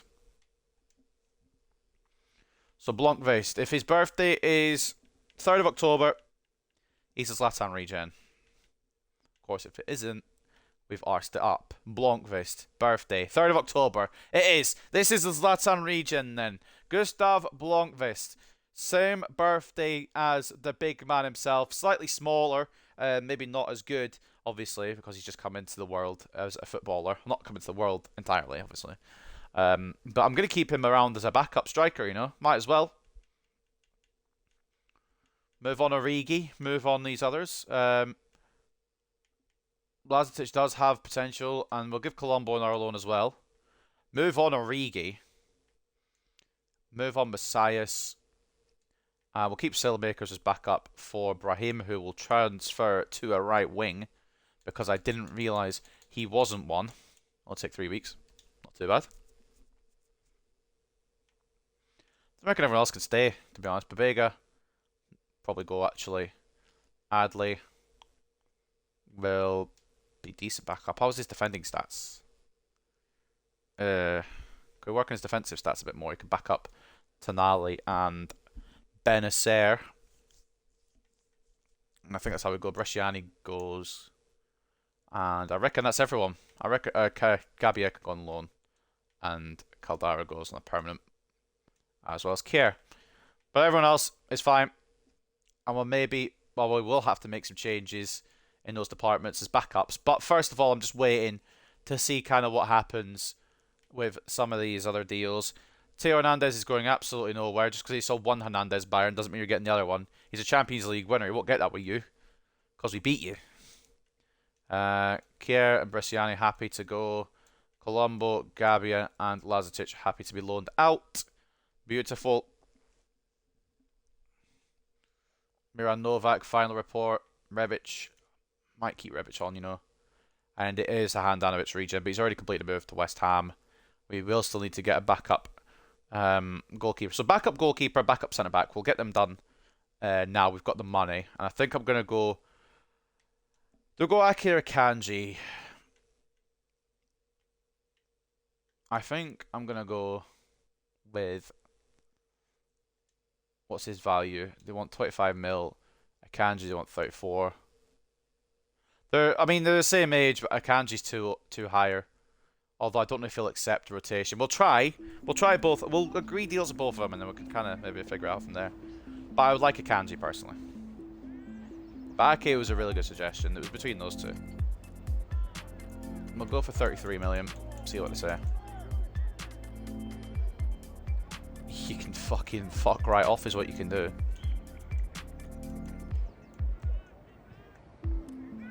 Going straight from Brahim. Alright, 37.8. So we've agreed that. Well, we'll see what we can get for Ake, but I feel like Kanji just makes more sense. We'll try an Ake negotiation as well. See what price we're getting for. See what better price is, I guess, really. If we can get Ake for a lot cheaper, then we'll go Ake. But if it's only like a small difference, like if I can get him for his valuation, then yeah. We want Malik Tiao and money. I know Malik Tiao would be a decent backup centre back. We want another one just in case. Why is he going down to 50? Oh, because he play swapped, didn't he?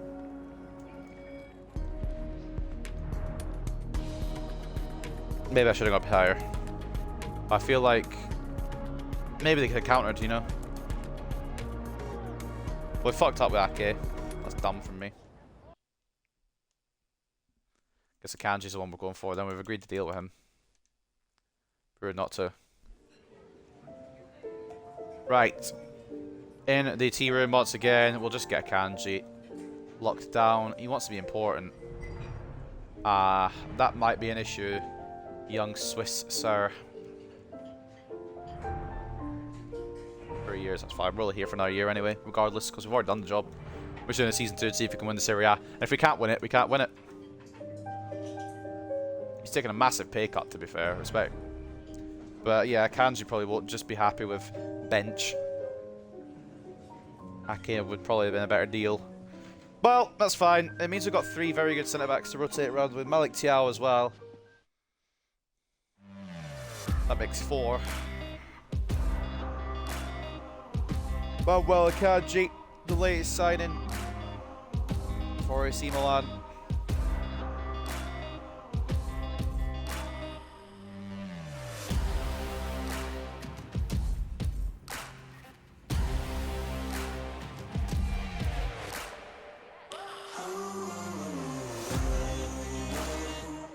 Ake would have been a better move, but Kanji brings a bit more quality as well, just in case there's an injury as well. And it also weakens Man City, because fuck Man City. The price will be a C, probably. It wasn't a great deal. I got B. We'll take that. And, yeah, that's fine. I don't think we need anyone else. I think we are good on top of that.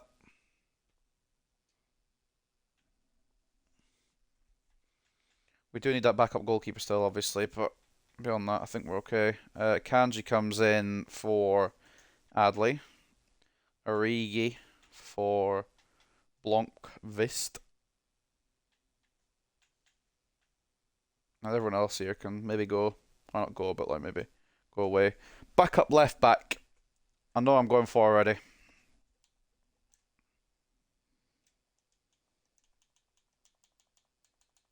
Why not? He comes to Serie A in every other fucking career mode. Stay at Man United for this one, but we'll bring Luke Shaw in as a backup. Just to make sure we're padded in all areas in case of emergency. I'll just get the valuation in first. They want Kalulu in 9.3. Tenag, I'm not trying to lose any of my players, fella. I know you're probably thinking the same, but like still, we'll accept that. Fucking why not? We're not going to sell him on, are we? Second and last season here for us. Selling clause isn't really important. Time are we on? 10 to 4. So I've got about an hour and 10. So we'll get these moves done, and then we'll sim on a bit.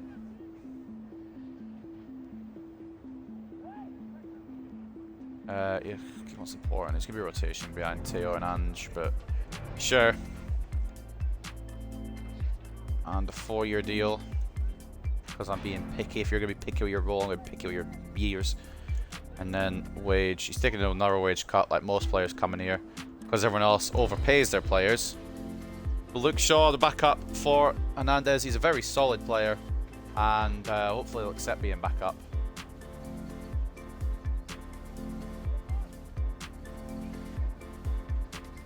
And with one more signing to be a backup goalkeeper after this, we'll be done, I think. Sort in all areas, maybe a left winger as well, I don't know. But I suppose sailmakers can go on either side.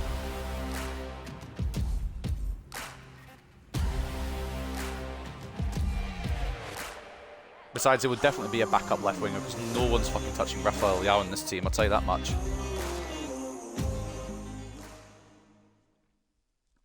Luke Shaw in as a backup. Probably overpaid again, but we ain't worried about that.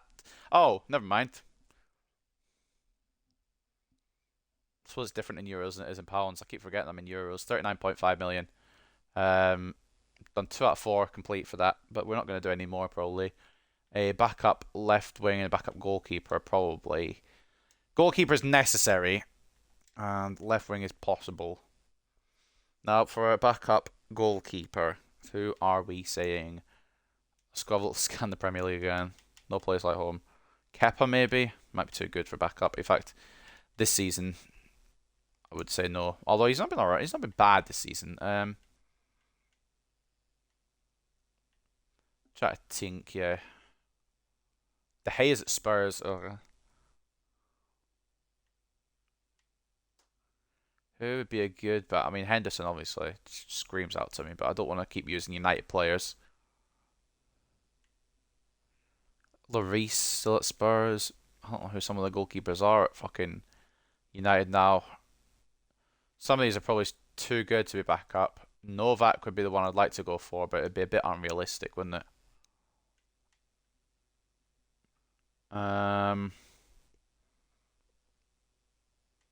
Raya maybe? Not Stolarczyk. We know him from the Hartlepool one. He's a bit of a weird one. Not Vasquez because we sold him there. We're going to go for either Sanchez or Raya as a backup. Sanchez has been approached by Leverkusen, and Raya has a contract expiry, so it kind of makes the decision for him, but it's 18 days scouting.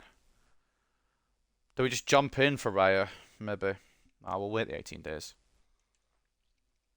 I'm just hoping they don't renew his contract in that time. Calabria transfer offer. Bugger off. Can I not block it? No? Oh, there we go. Loan for Lazetic, sure, and Rebic even. We're going to keep around as a backup for Leao until I decide who I want to go for. And even then, I might just keep him anyway. Bresciani transfer offer. We'll accept whatever you put on the table for him. Balotelli as well. We'll get whatever is being asked for him. But Divock Origi will take a little bit more care around, try and get a bit of money for him. Didn't grow on loan, unfortunately. Probably has potential of 76, which ain't great, but there was no Origi in this one like there has been for Liverpool. It's more Ibra in the final. They want to pay 9.6. Now, what about 11.6, eh? Fair enough. That works absolutely swimmingly. Works absolutely fine. And we'll advance then. A Gabia loan deal. This is the one I did put on loan, isn't it? Yeah, okay. Just can't remember. Can't remember all the names. There's too many names. Some departures coming through now.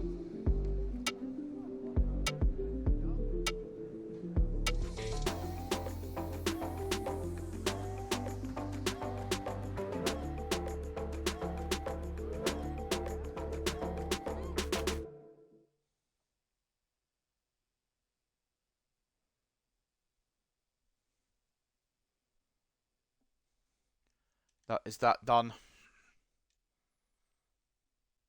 Colombo loan deal, Origi transfer offer. We've got plenty of things to be doing here.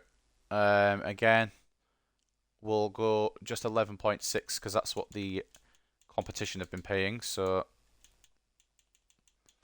don't want any players. Just 11.6, please. Colombo can have a loan.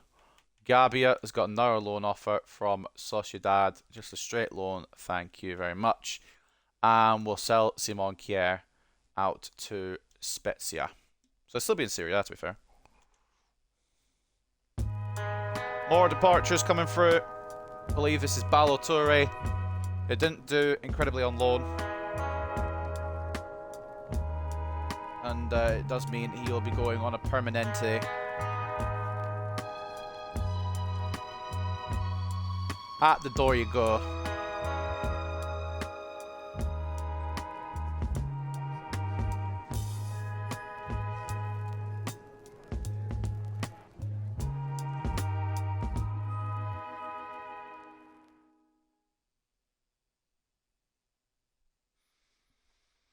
$2.85 million for Bresciani. Could have got more money. Not really too fast. Divock Origi goes for 11.6 million to Bologna. And I think I got the best money out of that, to be honest with you. An A rating, could have got 12.8, but that's absolutely fine. 11.6 is a great rating. Another departure. They just keep on coming. I don't mind watching the full cutscenes because I've already done what I needed to do anyway in this rebuild. Season 1 victory for us. A bit mental. Just the way it goes sometimes, the way she blows. Matteo Gabbia out on loan to Atalanta for a season-long loan. I don't know how much game time I'll actually get, but some of these are done. Arranged negotiations break down. That's because he's gone to Bologna. Sales done. Mainan is at 90 now, one of the best in the world. Reached his potential. Happy to keep him going for as much as we can. And we've got Gabbia loaned out. Messias offer, which will delegate for 12, I think. 12 and a half. If they just come back with 9.5 again, I'll allow it. We need to get the dead weight gone. Ballatore agreement. Oh, it wasn't Ballatore. Oh no, we did, but he didn't want to go to Millwall. No, I want him on the. I want him to go to permanent. Did I accept the? I did accept the Lazio one. We did a thingy of it. Oh, it's agreed of 9.5. Yeah, whatever. Probably should have put it a bit higher, but I'm not really arsed. And it's another departure. Departure City right now. So I want to make sure, like, I want to make sure we have enough depth.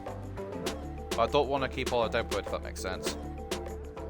If we're going for this title charge, we're going for it big. Lorenzo Colombo out on loan again to Stade Rennais. If we don't get a title this season, we don't get it. But that's really the only idea. Serginho Dest from Bayern. Fuck off. None of my players that aren't listed aren't going. I don't know if you're getting that. Another maneuver out of the club. I believe this is Messias, right? Could be incorrect on that info. But I also might not. He's gone to Lazio for 9.5. I know this is going to be a bad deal, like a D or a C, but I ain't arsed. Oh, what? Fair enough. Could have got it for more than 9.5 million in bet. We've got Sanchez and Raya's final reports, and Brahim's position change is done. He will go to a right wing. Don't know if he'll grow. He won't, but that's fine. He can keep working on his pace there mainly. Is my main concern. He's a little bit slow still, so we'll work on that. Do need another goalkeeper, so Sanchez or Raya will be the one to come in. And it looks like it'll be Raya because Leverkusen have signed up Sanchez and Raya's still on that contract expiry. So you can maybe sneak a deal in here. But David Raya is our backup to Mike Mainan, just on the chance that he does get an injury or something severely wrong with him. 17.5 million will go in with for Thomas Frank. And they've said yes, probably could have gone for a little less maybe, but 17.5 seemed a bit fairer. And we'll get David Raya in as a backup. Negotiate that man's wage now. Sporadic, he knows it. Decent. 3-year deal. It's fine by me. Release clause. No thank you. And a wage of 48k. Only a little bit up from Brentford, to be fair. It's a very easy negotiation, and David Raya will join as the backup to the master Mike Mainan. With just under an hour left to finish off the season for me personally. We'll get it done. Get the sim going. We're not going to do any signings in January. We don't need to.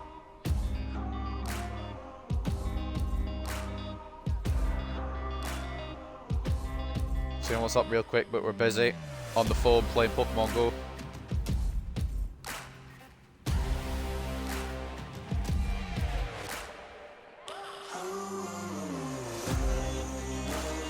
And David Raya joins Champions League winners AC Milan on a backup deal.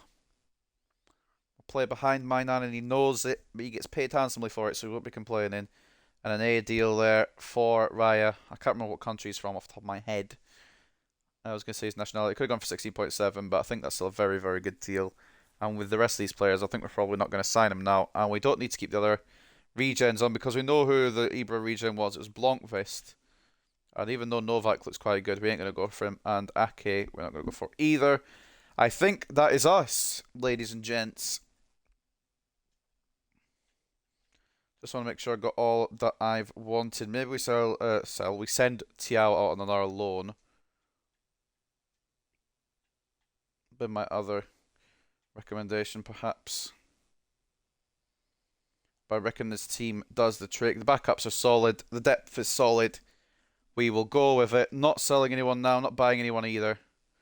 Well, not selling anyone from the team that I want to use. We will be selling Mattia Caldara to Nantes, which is fine.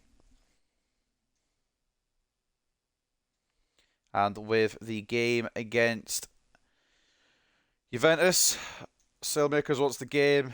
The game will FIFA will decide whether he gets it. It will be Milan versus Juventus in the UEFA Super Cup. I'm assuming Juventus won Europa League. I didn't check all that, and I apologise. I meant to. I got caught up in the Ibra stuff. Check at the end of this season, but we do lose. Unfortunately, Cole Mwani getting 2 for us, but it isn't enough. Di Maria with a hat trick. Gives Juventus the Super Cup. In the end of the world, we're going to lose sleep over it. We've got the Champions League, and that's the most prestigious prize. 3.5 million off of that. Sailmakers want the game. I know I said no, but like, and Benacer very upset that we subbed him off. Respectfully, mate, it wasn't me. I mean, it was me, obviously, because I'm the manager, but it wasn't me because I was not in control of the game. I'd just like to add that I didn't mean it, and I'm very sorry. Crying emoji. Benacer is probably fine. It's only a Super Cup, mate. You won't be crying about it too much. Kier out on a permanent to Spezia for 3.15 million. Will never be forgotten for the heroic actions involving, of course, Christian Eriksen at the World Cup. And a decent centre-back from Milan, but in career mode won't be much better for us. And Mattia Caldara will continue his career path elsewhere. He's gone to Nantes for 2.05 million and another A deal. Don't think we could have squeezed too much more money out the French side, so that's fine. And as we continue on, I think most of the first teamers now are blocked from offers. Pobega, I think he was one I was happy to move on, wasn't he? For a decent sum. He'll probably be good somewhere else. It's just we're packed, cracked, and sacked in midfielders here. If we can get 20 mil for him, I'll take it. Can we get 20 million for Tommaso Pobega? They've accepted it. Probably could have put it up even higher, but it's not a deal I really want to do or need to do, but I don't want him to be unhappy here and be complaining at me that he's not getting game time, so it's kind of the way it goes, unfortunately, and out he goes. Quickly tied up with this deal with Real Betis, and he'll continue his career. And he's a decent player. Don't get me wrong, but it's just we've got too many good midfielders. And Tommaso Pobega goes to Betis for a calm, cool, clean 20 million and a B-rated deal. Which could have been better, obviously. But 20 mil's about right. Now, first game of the season against Udinese. Let's make sure all the players are where they should be. So I don't mess it up here. I think that's absolutely correct where they are now. And we'll go with that. So first game here of the season against Udinese will be probably a win. Hopefully a win. I beg it's a win. Fucking hell. 4-2 win. Good, good, good. Cole Mwani with a brace. Brahim and De Ketelaere with the others. So because we've completed the rebuild, the main goal is League glory. Of course, it's the Serie A. So used to playing in the Premier League. Serie A glory. We'll keep an eye on our Champions League group as well, of course. With our group being... If you just give me a moment. Manchester United, Benfica and Salzburg. So not a bad group, to be fair. But a very doable group. Up next is Torino. We go again. 3-0. Sorry, what? No, like, it's funny and everything, but what? Okay, whatever. Torino 3-0 win, apparently. Despite us having more chances and them having 10 men, you know, it makes total sense. I just can't wait to see him on the calendar, to be honest. Teo Nange has gone even beyond. He's at 91 now. And 91's probably his peak, but we can maybe push him to a 92. We won't be here for longer than this season, but 105 weeks would get him to 92. And also, I'm gonna skip deadline day. Not really arsed. Don't really need anyone to go. Don't really need anyone in either, I think, anyway. But of course, sometimes when you're losing 3-0 to Torino for absolutely no reason, maybe a bit of help might be required. But we've got a very good team, so I'm confused, to be honest. So we'll go out to January. We'll take a look at the Champions League group, of course, and the league table. But we've already done what I wanted to do. What the fuck is this?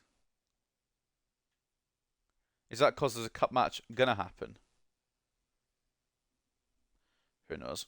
Right, we'll sim to January then, see where we're at. Hopefully something will be good this season. Like, we got Champions League last year. Serie A this year, maybe. Lost to United. Beating teams, though.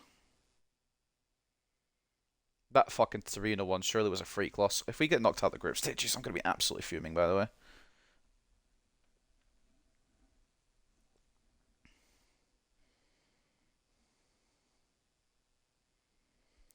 Alright, picking up wins still. Not too shabby. Alright, the big one at the end of the month. Against Inter. 2-2 draw. Okay. That Torino freak game is still the only one we've lost. We actually might get knocked out of the fucking Champions League group stages. Which is concerning. Got United and I can't remember who else. Oh, we're actually gonna get knocked out of the group stages. This game is a fucking joke with its simulation, I tell you that much. I know it's not an important situation with the Champions League this year. Could we beat Salzburg at least, fellas? I hate this video game and everything about it. What the fuck? We're out of the Champions League. There's no way we got through on those results. Surely. But the Serie A was the focus this year anyway, because we'd already won the Champions League Season 1. But I'm going to be very mad. I'm actually going to be quite mad if we are, in fact, out of the Champions League. The manager rating is still good. But we do not have any match reschedules, so we don't know our round of 16 games yet, if we had any. But I'm going to be honest, I don't think we do. Top of the league, though, by 2 points ahead of Roma. Not too shabby. Champions League, we have gone out, haven't we? We have, yeah, well, what can you do? When the team bottles like a fucking bottle jobs, it's whatever. I mean, we won it already. So I'm not really too fussed. We'll go into the preliminary rounds of the Europa League against Chelsea. That's fine. We've done what we need to do in that competition. We won it with the right man, which was, of course, Zlatan. And in fact, I'm just going to sim to the end of the season. Might as well, innit? We're not going to sell anyone. We're not going to sign anyone. Might as well just go all the way to the end, see what happens. Draw with fucking Parma for absolutely no reason, of course. Probably just cost us those points so Roma can catch up. Lost to Inter, of course. We're going to lose to Napoli as well. It feels like it's going to go downhill with this a little bit. Now I want to win the... Oh no, 3-0, never mind. Beat Cagliari just about. Beat Monza just about. Transfer window closes. Beat Palermo. Beat Udinese. Beat Fiorentina. Chelsea 1-1 in the first leg. Lost to fucking Bologna. Beat Chelsea in the preliminary rounds. Beat Roma, which is big. Beat Sassuolo. Beat Cagliari. Sociedad 3-1. Sampdoria 2-0. And we beat Sampdoria to advance. Parma, we lose again. I just don't get it. Just don't understand. And we're probably going to lose to Torino as well, but I won't see it because we're going to be simming on to April. Quarterfinals against Leipzig. I'm not really arsed if we're going to lose. I'd rather win, obviously, but it looks like we're going to lose regardless of what I want. Yep, cool. And still in the cup, at least. which is a good thing. And it looks like we're doing all right in the league. We lost to fucking Torino again. It wasn't Torino, it was Salernitana that I was on about earlier. Beat Napoli. Was that the final? Lost to fucking Spezia. Now, if we fucking lost the league because we lost to Spezia, I'm done. I'm actually done. Thumbs down, please. Alright, thank God it was clear. It was home and dry. I thought we'd fucked it with some of those losses, but we were absolutely clear. That's fine. 9 points clear in the Serie A this season with 92 points, which means we've won both the Champions League now and the Serie A, which is absolutely fine with me. And also, we won the Frecciarossa over Napoli 4-1 in the final as well. So we got the cups we didn't get last year. That's fine by me. I'm happy with this. It's a wrap. See you later. No, I'm just kidding. We'll wrap it up with proper stat checks and everything. We've got a bit of time yet. Milan topped the league then on 92. Roma second in with 83. Third is Inter 81, and Juventus complete top four 79. Napoli dropped to fifth after winning the league last year. They must have lost Kvaratskhelia and Osimhen. Well, I knew they lost Osimhen because he was at Bayern. Relegated are Parma. Thank God, you fucking pricks didn't beat us every time. Sampdoria and Palermo. Salernitana stay up. Where were Torino?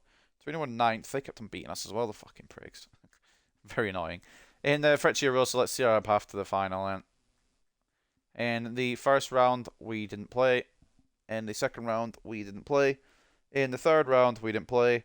We came in at the round of 16, beat Cagliari, beat Udinese, beat Sassuolo 4-1 in aggregate, and then beat Napoli 4-1.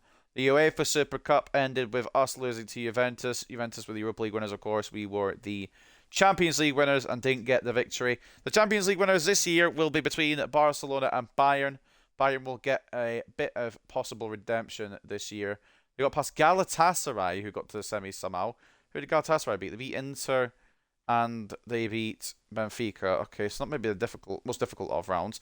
PAOK got through. There was any shock eliminations from this? Galatasaray going through and Dortmund going out, that's a bit of a shock. Leipzig got knocked out because of PAOK. Although PAOK had worse goal difference, probably a head-to-head record that let them down there. Newcastle nearly got into the next round. Fair play to them. Atletico, Sporting, Napoli going out into the Europa League was quite funny, but we also did it too, so I can't laugh. And Sevilla and Bayern, with Juventus getting knocked into the Europa League as well. So we'll sim forward a little bit further, and we'll get the European results, and we'll check everything over, and then that'll be us done with this AC Milan rebuild. The first one on this channel successfully completed. You'll love to see it. And what we didn't win in Season 1, we won in Season 2 as well. So absolutely fantastic all around. So taking a look then at the European competitions, the full-time results of the finals now, because I forgot to do it last year, and we're going to do it now. Champions League was won by Bayern, who avenged themselves after losing to us last year, 2-0 win over Barcelona. Europa League was won by Borussia Dortmund in an all-German final as they beat Leipzig 2-1. They knocked us out in the quarterfinals. So thank God for Borussia Dortmund is all I'm saying. And in the UEFA Europa Conference League, Aston Villa won it, beating Anderlecht 3-2. Who'd they go through? Valladolid, Antalyaspor, and Lech Poznan. Okay, well, I mean, it makes sense that they won it then. Top the group as well. Fair play, Aston Villa. And in the Euros, we don't really care, but those are the Euros. So there you know. The more you know. Elevator apologising for being so late. We're just about at the end of it, unfortunately. we've been there and done it all already. Unfortunately, you missed everything. I'm not even lying. You missed absolutely everything. But obviously, you can't help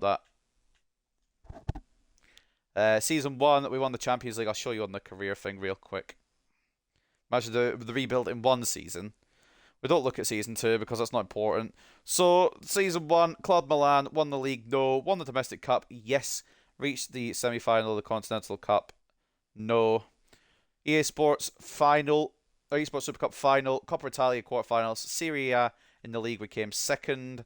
But we got the Champions League in the first season. So let's pop in and say, hey, no worries, mate. I'm just kind of going over the end bit now, the end game. A little spoiler for you. And in Season 2, it kind of fell apart in the domestic, or in the continental competitions as we got grouped in the Champions League. But we wanted to win the trophies that we didn't win in Season 1 in Season 2. So it was the Serie A and the Coppa, the long name, but the domestic cup as well, Coppa Italia. Won both of those and didn't do too badly in the second season except for the continental stuff. So we got all we wanted, which is good news. And just a little report on the squad before we head off as well, with stats and then development as well. So played the most was probably Milan. Yep. I don't think, did Raya get a game? He did not. He did not get a game. Doesn't care though. He's getting the money. Kolo Muani once again our top goal scorer with 35 goals in 56 appearances, 9 assists for him this season. Brahim has worked wonders off the right wing and it's done wonders for his career as well. De Ketelaere, arguably my MVP, even though Kolo Muani's been scoring for fun, but De Ketelaere's been the fucking goat coming through and being just absolutely fantastic. Rafael, 15 goals as well. Calabria with 5 from right back. Tonali with 5 as well. Sailmakers with 5. Kalulu with 3. Rebic with 3. Teo and Ange with 2. Benacer with 2. Blomqvist with 1. The Ibra region not getting a lot of time on the pitch. I thought he'd get a bit more, but the game really favoured Kolo Muani. Des with the goal as well. Gabio with the goal on loan for Bergamo Calcio 2. Atalanta, of course, for you normies. 12 assists for Brahim means he's the highest assister in Season 2. 10 assists for De Ketelaere, 9 for Kolo Muani, 9 for Leao, 5 for Benacer, 4 for Tonali, 3 for Milan, 3 for Calabria, 2 for Ange, and that is it. Did Luke Shaw get any game time? He got 16 games, but didn't do very well by the looks of it. And the most clean sheets happened when Ismail Benacer was playing. So we'll check the ratings to end this one out. And this is how we looked. Kalulu finished his ball playing defender 1, but didn't finish his growth. So maybe we'll get a bit more out of him, but probably not. No, it doesn't matter anyway. The what's done is done. So taking a look at the ratings then, Milan 91, Raya 81. Ray Sargo, we just promoted there. He was meant to be a really good goalkeeper in this, but we never really got time to use him because we did the rebuild so bloody quick. Tieran Enge, 92. Luke Shaw, 83. Ballatore, 75. Kalulu, 84. Tomori, 89. Akanji, 83. Malik Tiao, who I would like to use a bit more. Maybe we'll use in our rebuild down the line. Hint, hint. 79 rated for him. Gabia, 77. Calabria, 85. Dest, 81. Benacer, 89. Tonali, 90. Adley, 79. De Ketelaere, even 85. Maldini, 71. Rafael, 89. Maybe would have hit 90 if I changed the development plan. Maybe still could if I changed the development plan. It'll be very close. 6 weeks. Okay, well. Hey, he's pretty much 90. We'll call him 90. Rebic, 80 as well. Decent backup. Brahim, 84. Sailmakers, 81. Kolo Muani, 89. Grew even further than what I expected of him, to be honest. I knew he would be good, but I think he's actually outgrown his potential.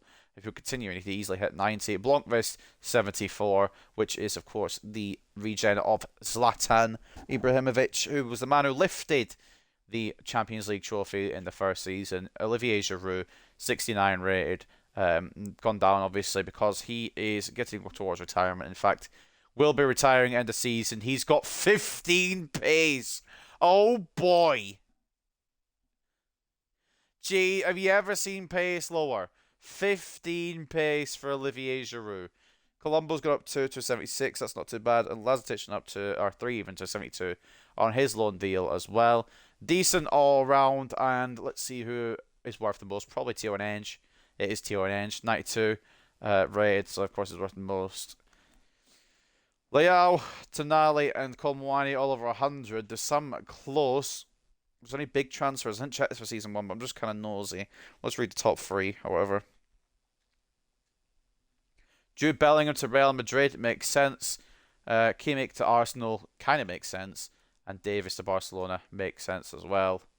With Araujo to Liverpool going through as well. Just take a couple little looks here at some of these. Tammy to Dortmund. Sorry, where did Dortmund get all the cash from? Excuse me. Oh, Bellingham.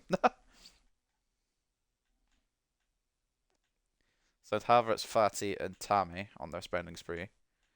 Well, ultimately, the job is done here. Successfully completed. We'll check the league stats as well. Has Kolo Muani got 2nd Golden Boot in a row? He does 28 goals in 38 appearances for Randall Kolo Muani, who is a fantastic striker. And even in the Champions League final, probably would have been a fantastic striker, but just got overshadowed because it was Ibra's last game. So maybe we'll use Kolo Muani down the line again. Didn't really get to fully use him today. But ultimately, a great rebuild. 26 for Castellanos of the other side of Milan, Inter. Gonzalez and Kvaratskhelia with 21 each. And we've got Oyarzabal on 17. Any more for us? Brahim in there with 16. Not too shabby. De Ketelaere with 13. And Leao doesn't quite make the cut, but I know he got quite a few. As for assists, Dybala was the top assister with 15. Kvaratskhelia with 11. Brahim with 10. He's had a fantastic season, to be fair. Kolo Muani with 7 as well for us. Castellanos and Vlahovic both had double figures in terms of assists. Kolo Muani in there on 7. Leao in there on 5. And the clean sheets go to Livakovic for Fiorentina with 13 clean sheets. Mike Maignan had 10. Inter's Onana had 11. Milinkovic-Savic had 9 for Torino, who fucking pain in my arse this season. Even though he won the league, and Lafont for Roma got 9. So that will do it, I think. I don't think there's anything else I need to cover. Unless, of course, there is. Who wants us now, then? Where are we going next? Nowhere. That's it. No more rebuilds. I'm serious. I'm not serious. We've got the next rebuild. Now that we've actually managed to do it quite quickly, I'm very surprised we did. The next rebuild will take place on Monday. Another team who have already won the UCL that I will be bringing back to former glory. And we will see what happens with them. That's the only hint you're getting. How did you manage to do it so quickly this time? I've no fucking idea. But somehow we did. I'm glad we did. Very glad as well. Sorry, is every Serie A player of the month there Inter Milan? That's not fair. We won the league. Well, what's the point of having the fucking contest? They're all bloody Serie A. Or all Inter. I mean, of course, they're all Serie A. But we won the Serie A this time on Milan. Plymouth Argyle. I remember when they won the Champions League, to be fair.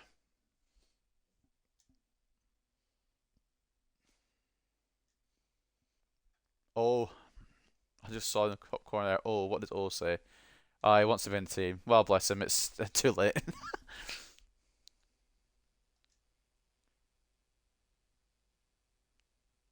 Just try to think if there's anything else I need to cover. Sorry, I guess Milan a few streams back. Yeah, you did. When we finished off a Newcastle one, you guessed Milan next. I didn't want to give it away, but yes, it was Milan.